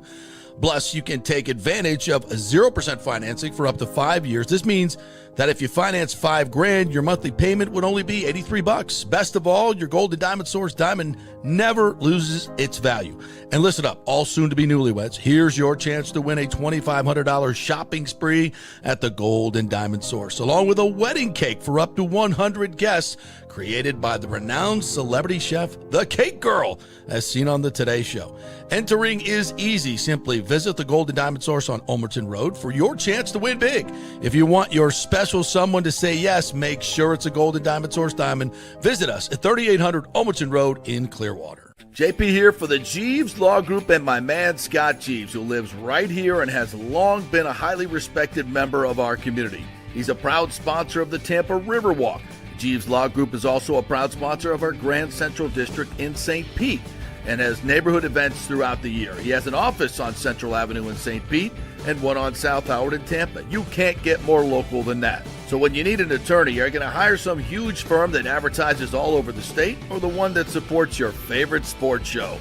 It's the Jeeves Law Group. We're local, we're trusted, and we get results. For personal injury and personal attention, call us for a free case evaluation. That's 8889-JEEVES. That's 8889-JEEVES. Hey, Tampa Bay, it's time to get your AC unit ready for summer. And here at Third Generation Plumbing and Mechanical, we recommend getting ahead of the game, keeping your family cool before the hot summer months with one of our maintenance agreements in the hopes of avoiding the dreaded emergency service call. Our maintenance agreements include, we'll test the electrical components, check and tighten high and low voltage wire connections. We'll check the refrigerant for manufacturer's performance levels, test thermostats, calibrate if needed, clean the evaporator coil and condenser coil, and clear and treat the drain line and drain pans. Just call us at 813-961-8024 for the special rates, and a human will actually answer. 813-961-8024 or go to thirdgenerationplumbing.com. Let's go. Right now, back to the show on FanStream Sports. All right, welcome back to the JP Peterson Show, brought to you by Third Generation Plumbing and AC. They do it all over there. Get your unit prepped for summer. You don't want to have that call, hey, honey, the air conditioner's down. We're hot as hell here back at home. Do something. Yeah, get it serviced right now to make sure that doesn't happen. Get the drain pipes cleaned out. Get the drain pan done. Let them check out all the Freon and all that good stuff. So, thirdgenerationplumbing.com is the website. John Rodriguez, good friend of the show, does great work over there. They've been doing it for 3 generations, so you know you're going to get good, honest work. thirdgenerationplumbing.com. They do AC, anything mechanical around the house, they can get it done for you. So you got a friend in the business at thirdgenerationplumbing.com. All right, let me get to a couple other comments here. I want to get some of the new people in here. Cody says Bucs drafted great character guys. They've been doing that a lot, and it's worked out well. Lonnie Wilkins says, is there room for a glow skate park in Ybor Harbor? I think it is. There is. Do those uniforms look different this year? They look different in the sunshine. Those crappy, what do they call them? The glow uniforms. Sky Rays. Whatever it is. They just look like dirty uniforms. Bucs passed on Jihad Campbell because he will not be on the field this year, most likely. So that's why I'm sure the Bucs are satisfied Morrison will be able to play at a high level. I think you're right. But isn't it crazy how he ends up with the Eagles? Don't you know he's just going to be a hell of an impact player for them? He probably will be, and it's one of those things again with the Eagles. It's like nothing against Howie. Like Howie Roseman obviously knows what he's doing, but this is like once again another draft where they get a player and everybody goes, "How the heck did they fall to the Eagles again?" Yes, like it always just falls in their lap, doesn't it? No, yes. It's the same thing with the Chiefs. I'm telling you, the Chiefs' 32nd overall pick, they took Josh Simmons, the tackle out of Ohio State. If not for his injury, that dude's the top tackle in the draft, going top 5, maybe. I kid you not. Yeah. He's going 4 where Will Campbell got drafted. Chiefs get him at 32. It just always falls the way for those teams. Lonnie Wilkins says, by the way, how about the Chandler Simpson effect? I did say put him on the roster from the beginning. Did I not? Yeah. And I think we need to start the rookie of the year conversation, I think, with Chandler Simpson. Yeah. He's just so fun to watch. He's so fun to watch. And the thing is, it's like he has like almost like this, like a lot of his hits are going to the other way. Yeah, I love it. It's like this, like he's like this little slap hitter, you know? Yeah. I mean, he's putting down great bunts. And even yesterday, did you see? I know you said you didn't get a chance to watch much of the games this weekend because there was so much going on. But there was a moment yesterday, I think it was 2-1 in the game at the time. And the Rays late in the game had 2 outs, nobody on. Chandler Simpson beats out a ground ball and gets on base. Then he steals second. And then Brandon scores Lau on a single base hit up the middle. And it's like you can't outs, nobody on. Like that inning's dead. And he just gets on base and scores. Yeah. You cannot replicate that. And for a team that doesn't have a lot of boppers, you got to have that. He has 8-game hitting streak to start his career. He's been on base 15 times. That's the second most a player has been on. Stole a 3-run homer. Yeah, that's the second time a player in Rays history has been on base that many times in their first 8 games. The only one that had more was Akinori Iwamura in 2007. Imagine when this kid with this speed learns how to play center field from some of the best. Because he is, when he learns to get jumps on balls, when he learns to play, because he hasn't done it at a major league with the play, when he learns how to play with the count and the pitch, knowing where the pitch is going to be, and all these things that become secondary to a Kevin Kiermaier.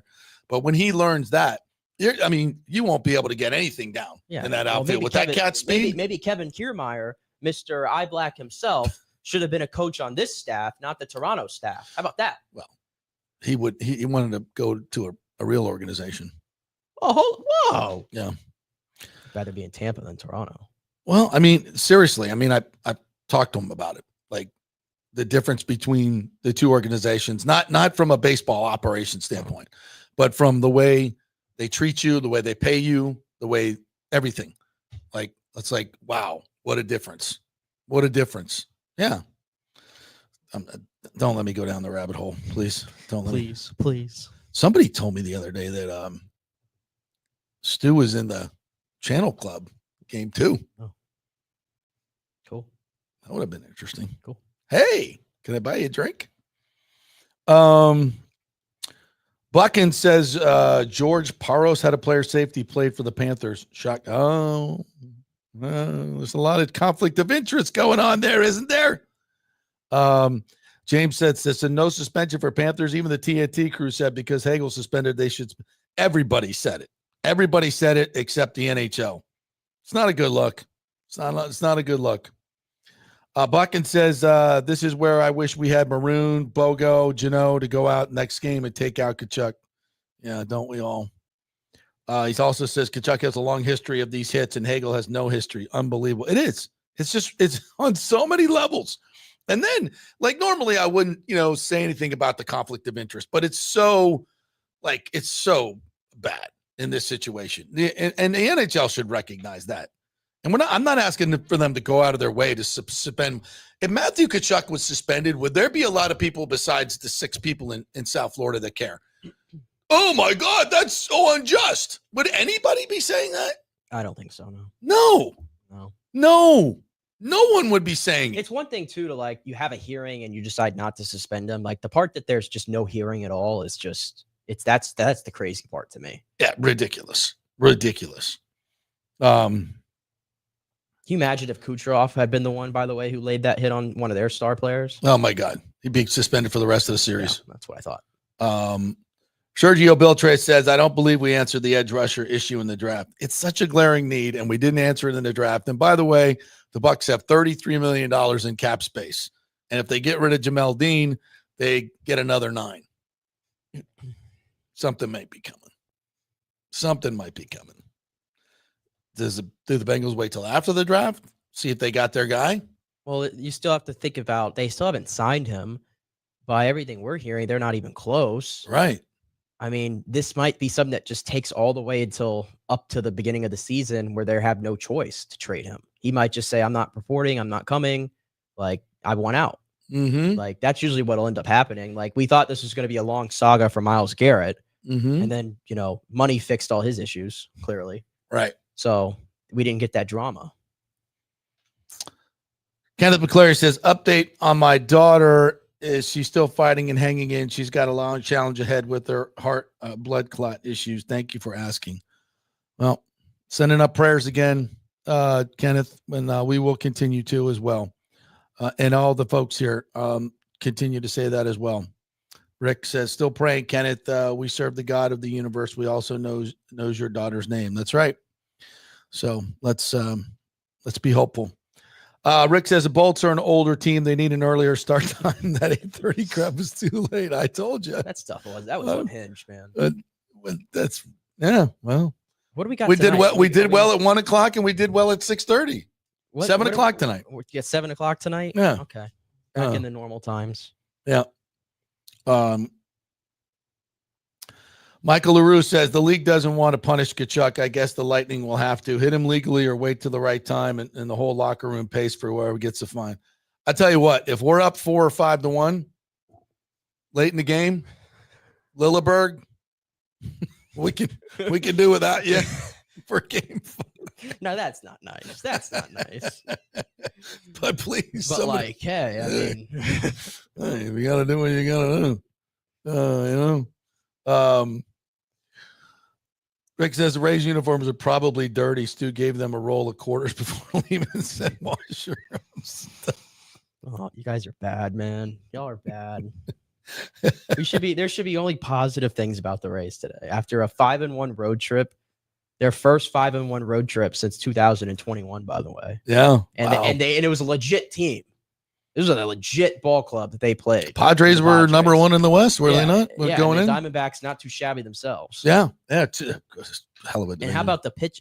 I know Chandler Simpson's the as Mario Christian here might make me forget about Carl Crawford. Mm-hmm. He's got a lot to go to live up to Carl Crawford. And he's never going to have the power that Carl was able to give you. I don't want to compare those two players, but he's definitely fun to watch. But the pitching, they've only given up 3 runs in the last 32 innings.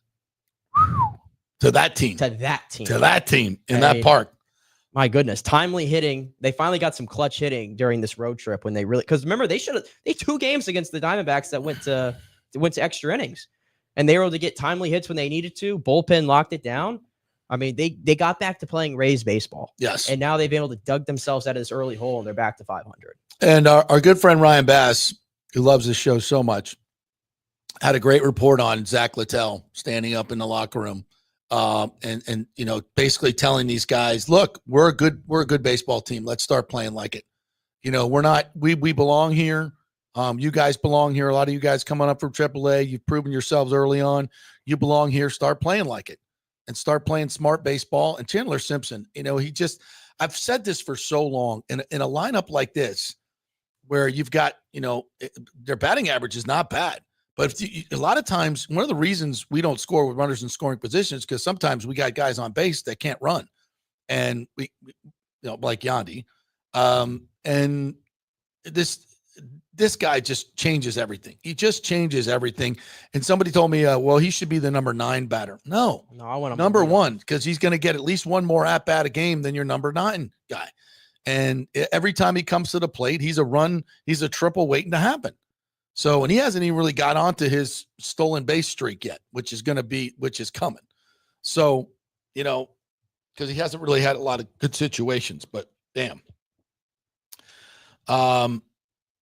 Eric says, hope John Cooper today tells the boys to fight hard. He don't have to tell them. And that's why I said that's soundbite you heard from Coop. that was for the public. That was for the NHL. That wasn't for his team, because I guarantee you there's a different tone with him and his team. I can guarantee you that. Thomas Casper notes the Redskins' new $3.7 billion stadium on the RFK site. Stu 0.0.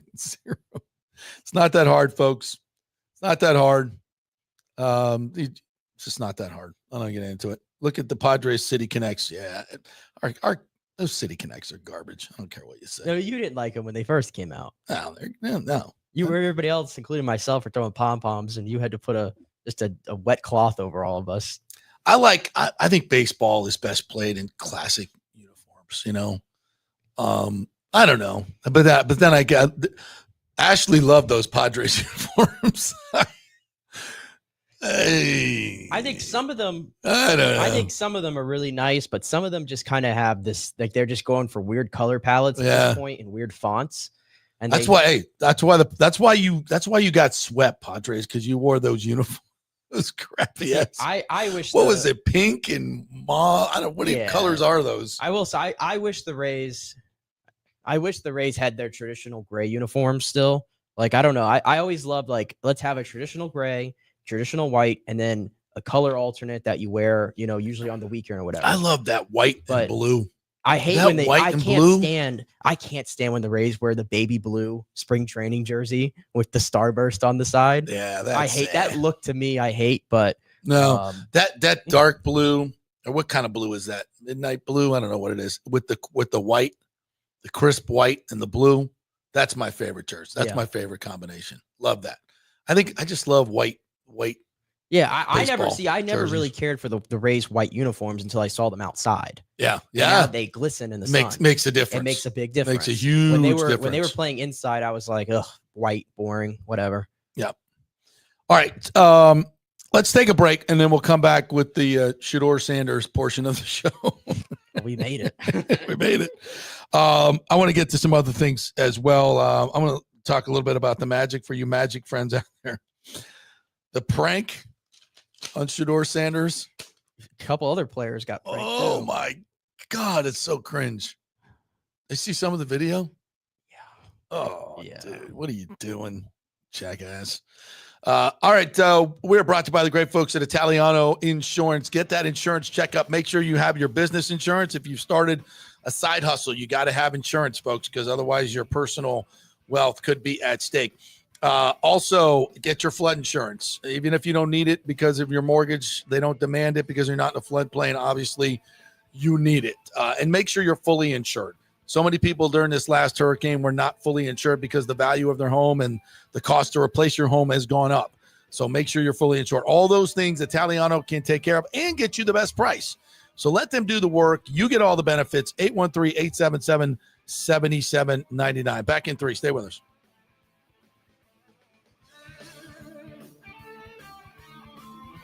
Ciao, Paolo Tini here, owner of Caffè Paradiso, voted number 3 People's Choice Award on Open Table. I want to thank all our loyal family of customers that have been enjoying our great traditional Italian dishes we make from scratch every day. It's a great family story we're proud of. Our family moved from Rimini, Italy in 1984. My dad, Caesar, started Donatello, and that's where I got the start in the restaurant business. I started Caffè Paradiso on South McDill in 1995, and we've been there ever since. From our traditional ossobuco, a veal slow roast for 4 hours, to our daily fresh catch, the Gruppo Paradiso, with a piccata sauce and lobster claw meat, homemade pasta like lasagna, farfalle salchicha, which is a bow tie pasta homemade with fresh sausage. Hold on a minute, JP's favorite. I love it. So come and have a glass of wine with me on South McDill. Get a reservation on Open Table and see all our 5-star reviews. Ciao, see you soon at Paradiso. JP here for Riveters, the official sports bar and grill of the JP Peterson Show. We're located just south of Ray J and Steinbrenner Field, so it's a great pre- and post-game spot, and the happy hour is amazing. Monday through Friday, 3 to 7. Check out these specials. $3 Bud Light drafts, $4 domestic bottles, $5 wells, $6 premium wells, $6 cocktails like margaritas. That's unheard of. And the Riveters food is freshly made daily. No freezers. Happy hour food specials include $3.50 tacos and barbecue sliders. $6 you get edamame or chips with the beer cheese, which is amazing. $8 buffalo chicken dip, my favorite. The truffle fries, chili cheese fries, also $8 at happy hour. As well as other specials throughout the week, including Taco Tuesdays, you get $3 tacos, and Wing Wednesdays, 7 o'clock to 1 a.m. in the morning, you get our amazing wings, 5 for $5 and $5 wells and wines. That's a good Wednesday night. So if you're tired of the preppy, overpriced, generic sports bars, come see the amazing, friendly bartenders and staff at Riveters, where customer service really matters. Riveters, just south of where the Rays and Bucs play. We'll see you there. Summer is coming. Do not get caught with your unit unprepared. Your AC unit, of course. The awesome folks at Third Generation Plumbing and AC have a special going on right now. You get a free 1-year maintenance package with any purchase of a new unit. They have special 60-month financing as well, so you don't need a huge chunk up front. Third Generation has an impeccable reputation built over 30 years of doing business. They do plumbing, AC, mechanical work, anything you need around the house. They are trusted folks. Go to the website and read the 5-star reviews. Deidre said, great company that always arrives timely. We have used them for our AC both in home and business and have been very happy. The staff is knowledgeable and professional. I would recommend Third Generation again and again. So give Third Generation a call at 813-961-8024 or go to thirdgenerationplumbing.com. Let's go. Right now, back to the show on FanStream Sports. All right, welcome back to the JP Peterson Show here on this manic Monday. Game 4 coming up tonight. We'll have a special live stream show at Riveters from 6 to 7 o'clock. Then we'll be watching the game there. So a little watch party, a little lightning watch party. If you can't get into the official one over at Midtown, it's going to be really crowded. You don't need to go over there. No, we love it over there. But we'll have this secondary one over at Riveters there, and we'll have great food. You'll be able to get drinks. You'll be able to get the great food. You'll have a wonderful atmosphere of all that stuff going on. So we'll even have some gifts for you, too. If you come in, the first 5 people to come in and say Tkachuk sucks, you get a beautiful FanStream Sports hat just like this. So how about that? How about that? Who's coming down to watch the game with me? Put it in the comments. All of y'all. Let's go. Let's go. All right. So the entire draft weekend was taken up. If you're watching ESPN, God help you. With Mel Kiper telling everybody how disgusting it was that Shedeur Sanders wasn't drafted with the first overall pick. That's disgusting. And Stephen A. Smith and the usual crowd telling us how racist that the NFL is because Shedeur Sanders, because nobody wants a confident black man as their quarterback. Has nothing to do with the fact that Shedeur Sanders at the combine told everybody that he was going to change. You better draft me. I'm going to change your culture. I'm going to come in. We're going to do it my way. We'll show you how it's done. Like, oh, yeah. General managers love to hear that. Organizations love to hear that. And none of the fact that your dad ran around to every show at Super Bowl and told him there are certain teams that we will not play for. It's going to be on our terms. Most of those teams, bad organizations, were probably the ones who needed a quarterback. That's why they're bad organizations. So might as well have my dad walk around and tell everybody it's going to be on my terms, our terms. And I even saw a clip this morning where, and I haven't confirmed this, but where Dion was quoted as saying, I'm going to the first meeting with the Browns. We're going to rectify this situation. My boy don't take a back seat to no quarterback. Throw that in that double negative at the end just for emphasis. My boy don't take a back seat to anybody at quarterback. Daddy's coming to the meeting with the Cleveland Browns. And you wonder why he was drafted in the 5th round. By the way, did you see the Cleveland Browns war room when they drafted Shedeur Sanders? I'm sorry, when their owner, Jimmy Haslam, demanded that. How do you take Dylan Gabriel and then take Shedeur Sanders? How many quarterbacks are in that room now? You got Deshaun Watson and all the masseuses. You got Kenny Pickett. You got Joe Flacco, Dylan Gabriel, and Shedeur Sanders. How do you even run a practice? Who gets the reps? That is that's the craziest quarterback room I think I've ever seen.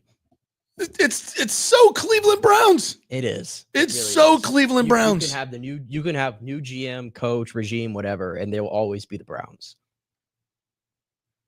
The only franchise I've ever seen where they made a movie about them and it was so much better than actual reality. Like it was just so much better. Hollywood scriptwriters who do a much better job of running this organization than the actual organization. Isn't it funny, though, that I told you this off before we started? The 3 most polarizing quarterbacks, maybe of the last decade, I'd have to really research this, but off the top of my head, Johnny Manziel, Baker Mayfield, Shedeur Sanders, Deshaun Watson. Throw him in the mix. Well, at the time they were drafted. Well, they basically they went out and drafted. You can also say that the Browns, they did go acquire him after everything that happened, which is horrible. Knowing all of it. Yeah. And then guaranteed him $240 million. Why is it always the Browns? They always take the player that everybody is polarized. Because they're the smartest. They're the smartest. Yeah, and they've got the banners. They know more. Yeah, they know more than Jimmy everybody Haslam else. definitely knows what he's doing. They definitely know more than everybody else. But the entire, it's not like they also traded away the right to take the generational prospect with the number 2 pick to get a tackle. Yeah. A defensive tackle, not an offensive tackle, defensive tackle. It's not like they didn't do that either, by the way, before this all happened. The most stunning thing about the whole offseason for the Browns is that Myles Garrett re-signed. Why would you do that? Myles Garrett has to be yeah, you're rich as hell, man, but you would have been rich as hell anywhere. Anywhere. What you play for that? Anyway. So we spend the whole draft talking about Shedeur Sanders. Mile Kiper does at every moment, telling us how disgusting it is that he's not taken. And let's give credit to Reese Davis and some others to bring a little bit of sanity to it. I mean, look, I think he's a very accurate quarterback and he can throw off platform, but he doesn't have he doesn't make the throws that NFL quarterbacks need to be able to make. He can't make all the throws. He's not a great arm talent. He's not a great arm talent. He takes a lot of unnecessary sacks.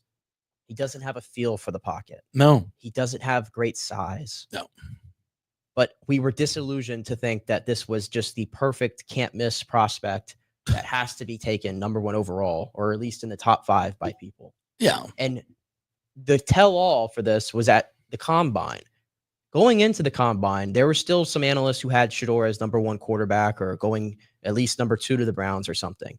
After the Combine ended, I was very in touch with the draft community and all the people who cover it, the Trevor Sickamas of the world, for example. And I remember when Trevor Sikkema came back from the Combine, he did a show on PFF, and he said, I spoke to everybody. Nobody had Shedeur as number 1. Yeah. When I heard that, I was like, it's pretty telling. Yeah. Once you got to hear the NFL side of things, nobody had him viewed that way. Mm-mm. The media did. And then you throw in all the baggage that when people say, well, that's about his father. Well, it's a package deal, clearly. And nobody wants that drama. Nobody wanted it with Tim Tebow. Nobody. I mean, it just, if you're a backup quarterback, your job is to shut up and do your job as the backup quarterback. Be coachable. No, nobody needs a circus. Nobody needs a circus. It's the same reason. And to start talking about Colin Kaepernick and Shedeur Sanders in the same breath, it's like it's the same reason why 3 players. I'll give you 3 players why they never really had long career. They never really had careers as backups in this league or longevity.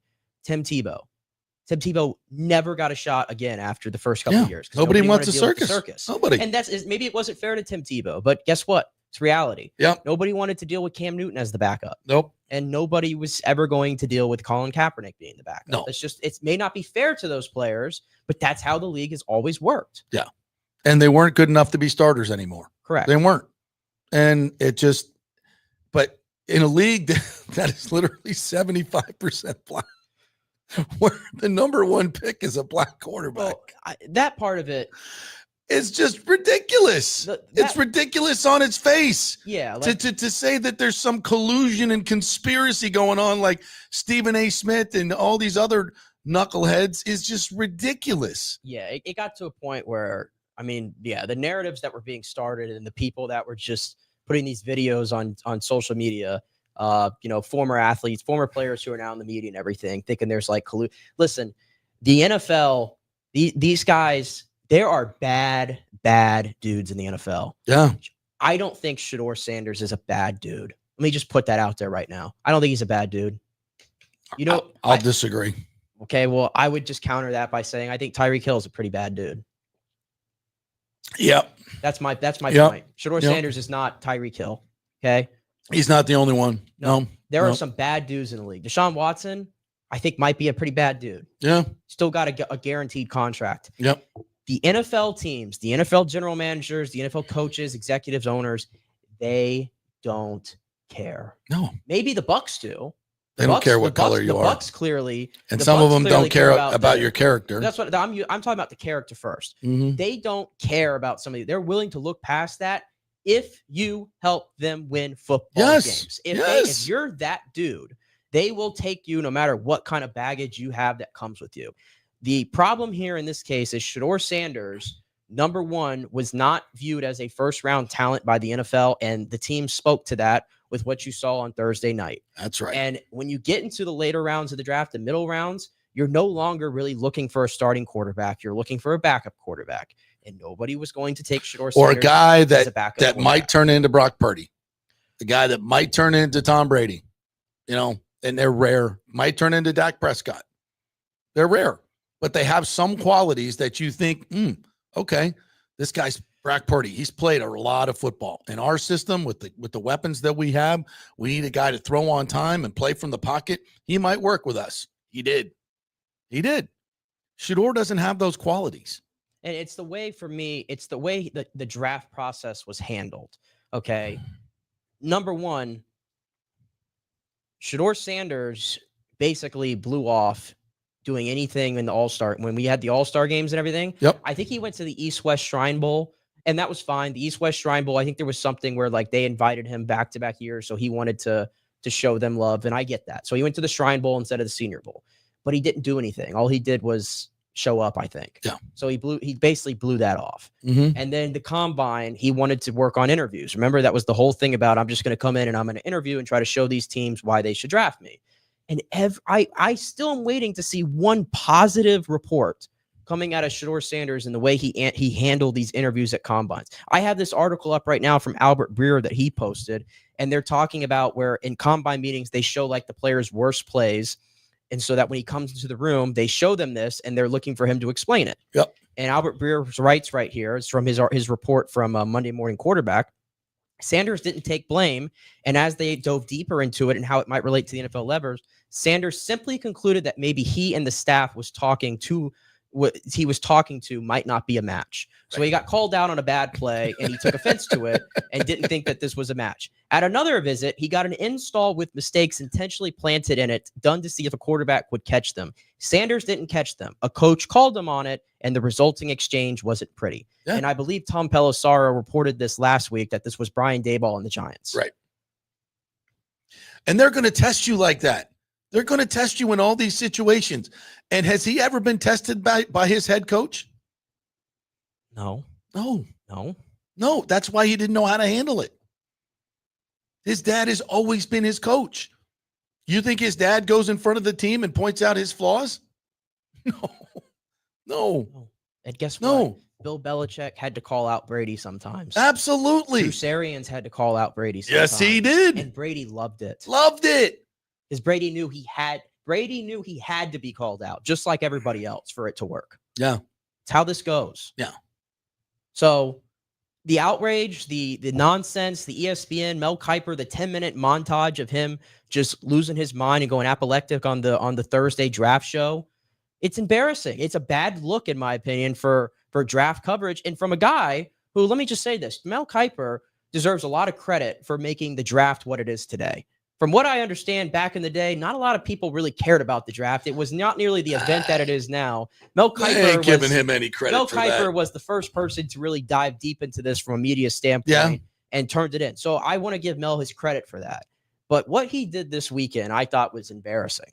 I really did. And it took away from a lot of other players who were getting drafted, including the number 1 overall pick, Cam Ward, who we spent like a minute talking about maybe, and then we immediately moved over to Shedeur Sanders. Tyler Shuck gets drafted, and all Mel wants to talk about is Shedeur Sanders. Dylan Gabriel gets drafted, and he wants it. Disgusting.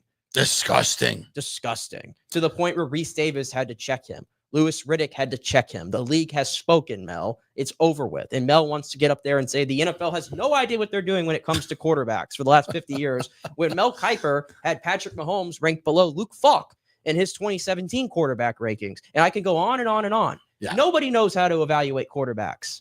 Nobody does. Not you. The NFL struggles with it. We all do, because it's so hard to decide how a player is going to translate from college to pros, situation, who you're getting coached by, who you're playing with. There was no need for that rant. So difficult. I want to play from, this is Sage Steele. I think she succinctly put this with some great numbers as well, in terms of Stephen A. Smith and some of the others that wanted to point to the collusion against this confident young black man. So Shedeur Sanders fell in the NFL draft because of racism. I should have known that somebody would pull the race card, and I think it's just a pathetic take. That's just my opinion, though. Here are some numbers, some facts. If you care about facts and the truth right now, that might interest you. I did some homework. It's not that hard, you guys. Last season, 15 of the 32 NFL starting quarterbacks were black. That's about half, right? That's racist. How about the top 15 NFL players as far as money, payment, what they're making, salary? Dak Prescott, the highest paid player at $60 million a year. That's racist. And of the top 15 paid players, 9 are black or biracial. 9 of the 15, making a combined $448 million a year. This weekend, I know you kept track how many black players were taken in the first round. 26, guys. 26 of 32 in the first round were black. That's over 80%.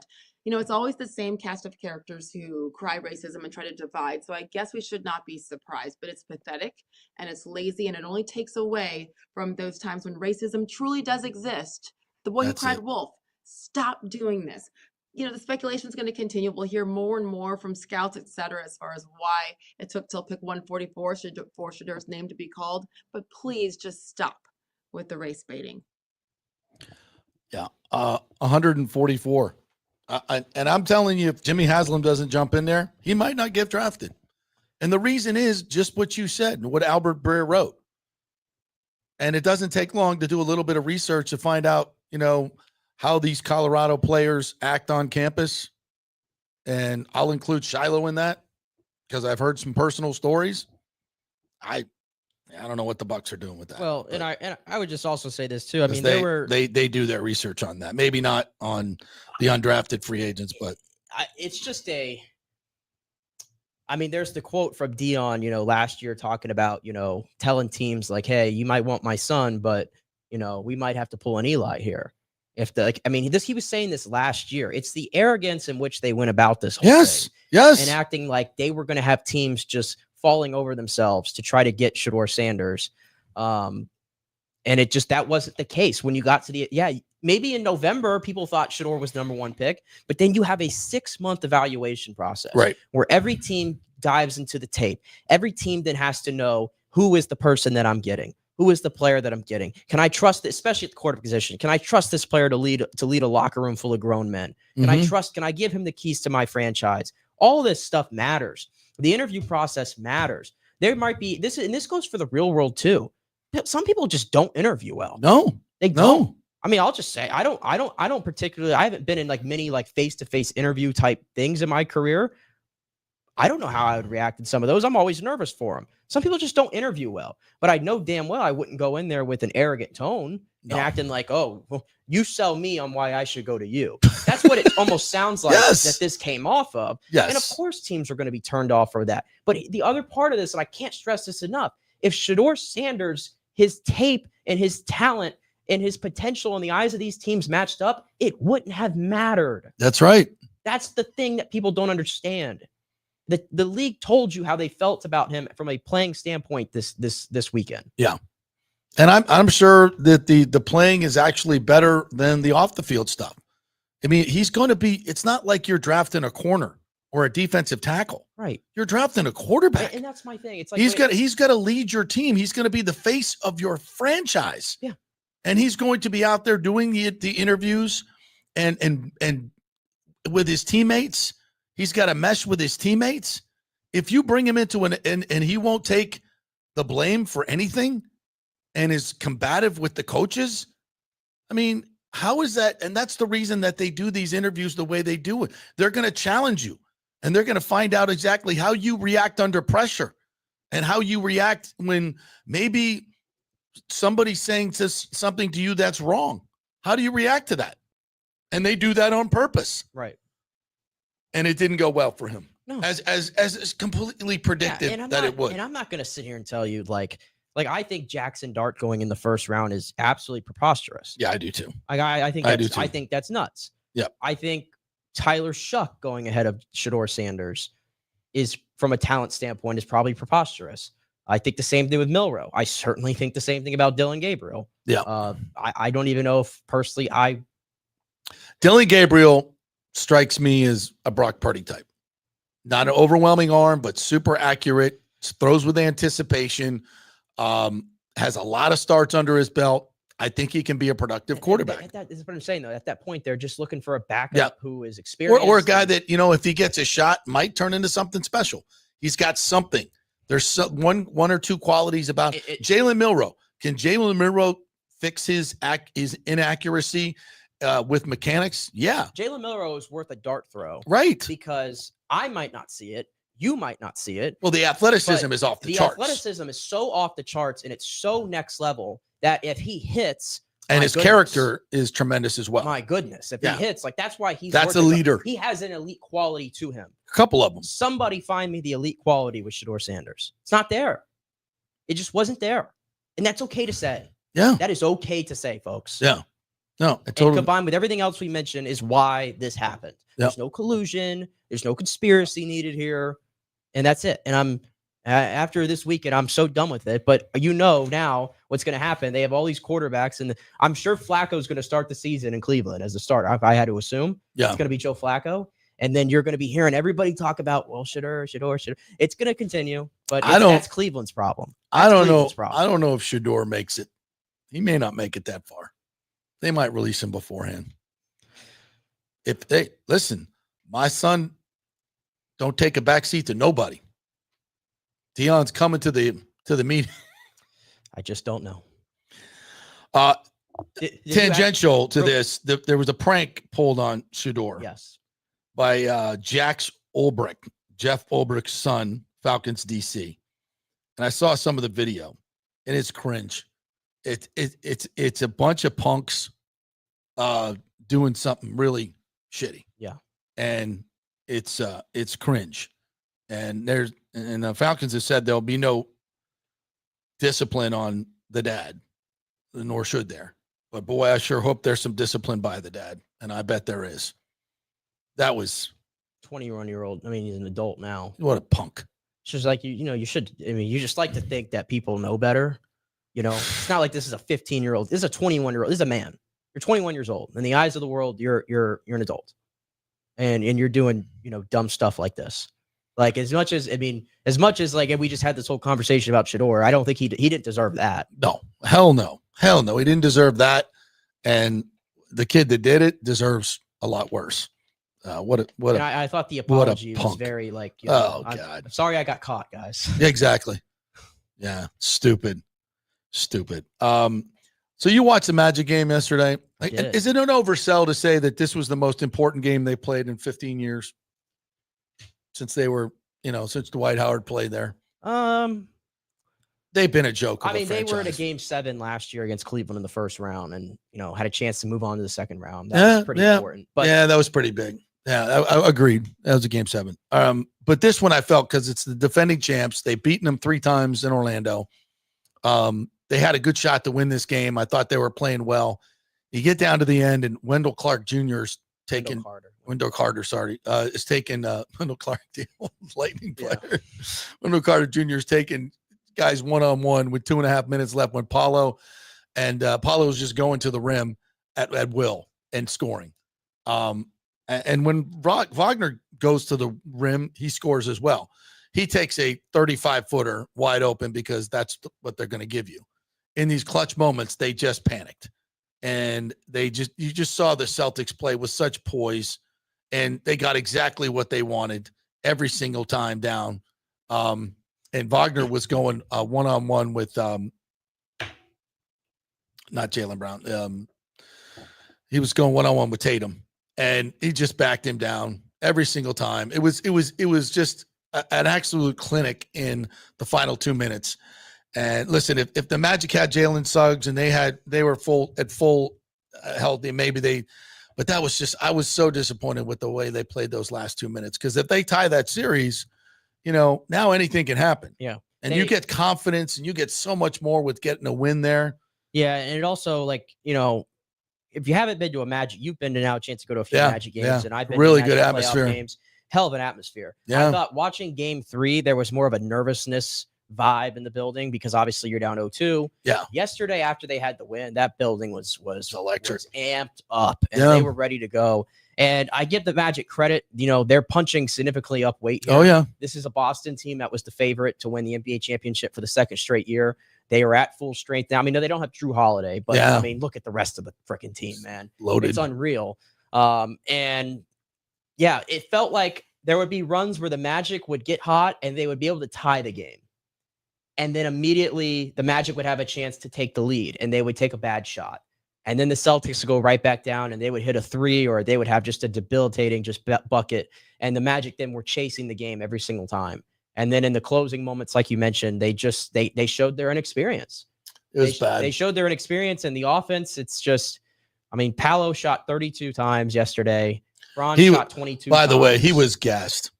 There were times when he didn't play the first 2 or 3 minutes of the fourth quarter, and Boston separated a little bit because they were taking dumb shots again. Orlando was, but he's got to get a blow at some point. But he looked gassed, and he needs to get 40 minutes, man. Yeah, and him and Franz both played 40 minutes. I know Tatum showed 42, and he goes and puts up 36 and 14. Yeah, but you see how Tatum looked at the end of the game? Just another night. Paulo looked gassed. Yeah. So I think he needs to get in a little better shape. Look, you're playing the champs. You're playing the champs. You had an opportunity. I always thought the Magic were going to go down in 5. Yeah, they're not going to. Were they going to win the series? No. But you needed to take one more step this year. Yeah, going down in 6 or something to Boston seems like, okay, maybe we didn't get out of the first round again, but we took the defending champs to 6. Right. That still could happen, but my gut tells me last night was their best. Was all. Hopefully, a great learning experience. Yep. A couple other notes here from comments. Said Rick says, "Sorry, Nick, you're right. Rays are playing well. Also, Stu is positively a terrible cheap owner. He was probably in the Chase Club trying to pickpocket some folks. That's bad, dog." Daniel Rivera said from the Brody Brazil video over the weekend, the stuff that was rehashed usually is. He asked, how can the Rays strike a new deal with St. Pete? St. Pete won't for obvious reasons. No, it's done. And the Orlando Dreamers, I know they came up with this press release that they have $1.5 billion and they made a big deal and they're moving to Orlando. First of all, again, no contributions from the city that I've seen. No politicians stepping up saying we're ready to do this. Also, this is more of a leverage play just for Stu to get more money out of Hillsborough County or whoever he's trying to deal with. He can't do a deal on either side. And again, these deals don't happen in the press. You're putting out the teams that are the new owners that are getting these teams, the negotiations that are being done are done behind the scenes. Nobody's putting out press releases, and the people that, you've seen come on my show, Carter McCain's group. We haven't heard much from them because Major League Baseball is interested in the other group. Joe Malloy's group. We haven't heard much from them because once they became public, once again, it's the stuff going on behind the scenes that is going to count. Now, again, how fast will it happen? Well, you're still dealing with Stu Sternberg is the it's the wild card. So once again, there's people with deep pockets. They want to get it done. They're offering fair value for the team. Actually, well over fair value for the team. They can get a site done in Tampa. Now, we saw over the weekend that there was an article that said the e-board that Daryl Shaw wasn't interested in. There wasn't room for a ballpark, so to speak, on that one e-board site. Well, Ybor Harbor still open. And we've heard this more about that Ybor was moving on without baseball before. That might be him saying, hey, we need to, get off the pot if we're going to do something here in Ybor City. So a lot of the stuff that you see in public is more about maybe influencing the negotiations that are going on in private, or they're trying to get noticed by Major League Baseball that said, hey, what about us? We got $1.5 billion. Well, you're going to need a lot more than that to get the baseball team over there. So that's my thought on a couple of those things that were floated over the weekend. All right. Anything else you wanted to get to as we wrap up here? I think we nailed it. Game 4 tonight. Yes. I almost said it, Emily. No, unfortunately, down in Sunrise. So I don't know. We tend to play better down there on the road. Let's get this back to 2 and get back at home. Yeah, absolutely. And once again, we'll be there at Riveters tonight, starting at 6:00. From 6 to 7:00, we'll be doing a little pregame show, a little lightning pregame for you guys. If you come on out to say Tkachuk sucks, I'll give you one of these beautiful white hats or whatever color you like. FanStream Sports, the first 5 of you will give away those. We'll have some T-shirts for you as well. They'll do some other giveaways by the good folks at Riveters. So we'll have the great food, the great drink, all the happy hour prices going on from 6 to 7:00. So come on down to Riveters and watch the game with us tonight. And we will see you there.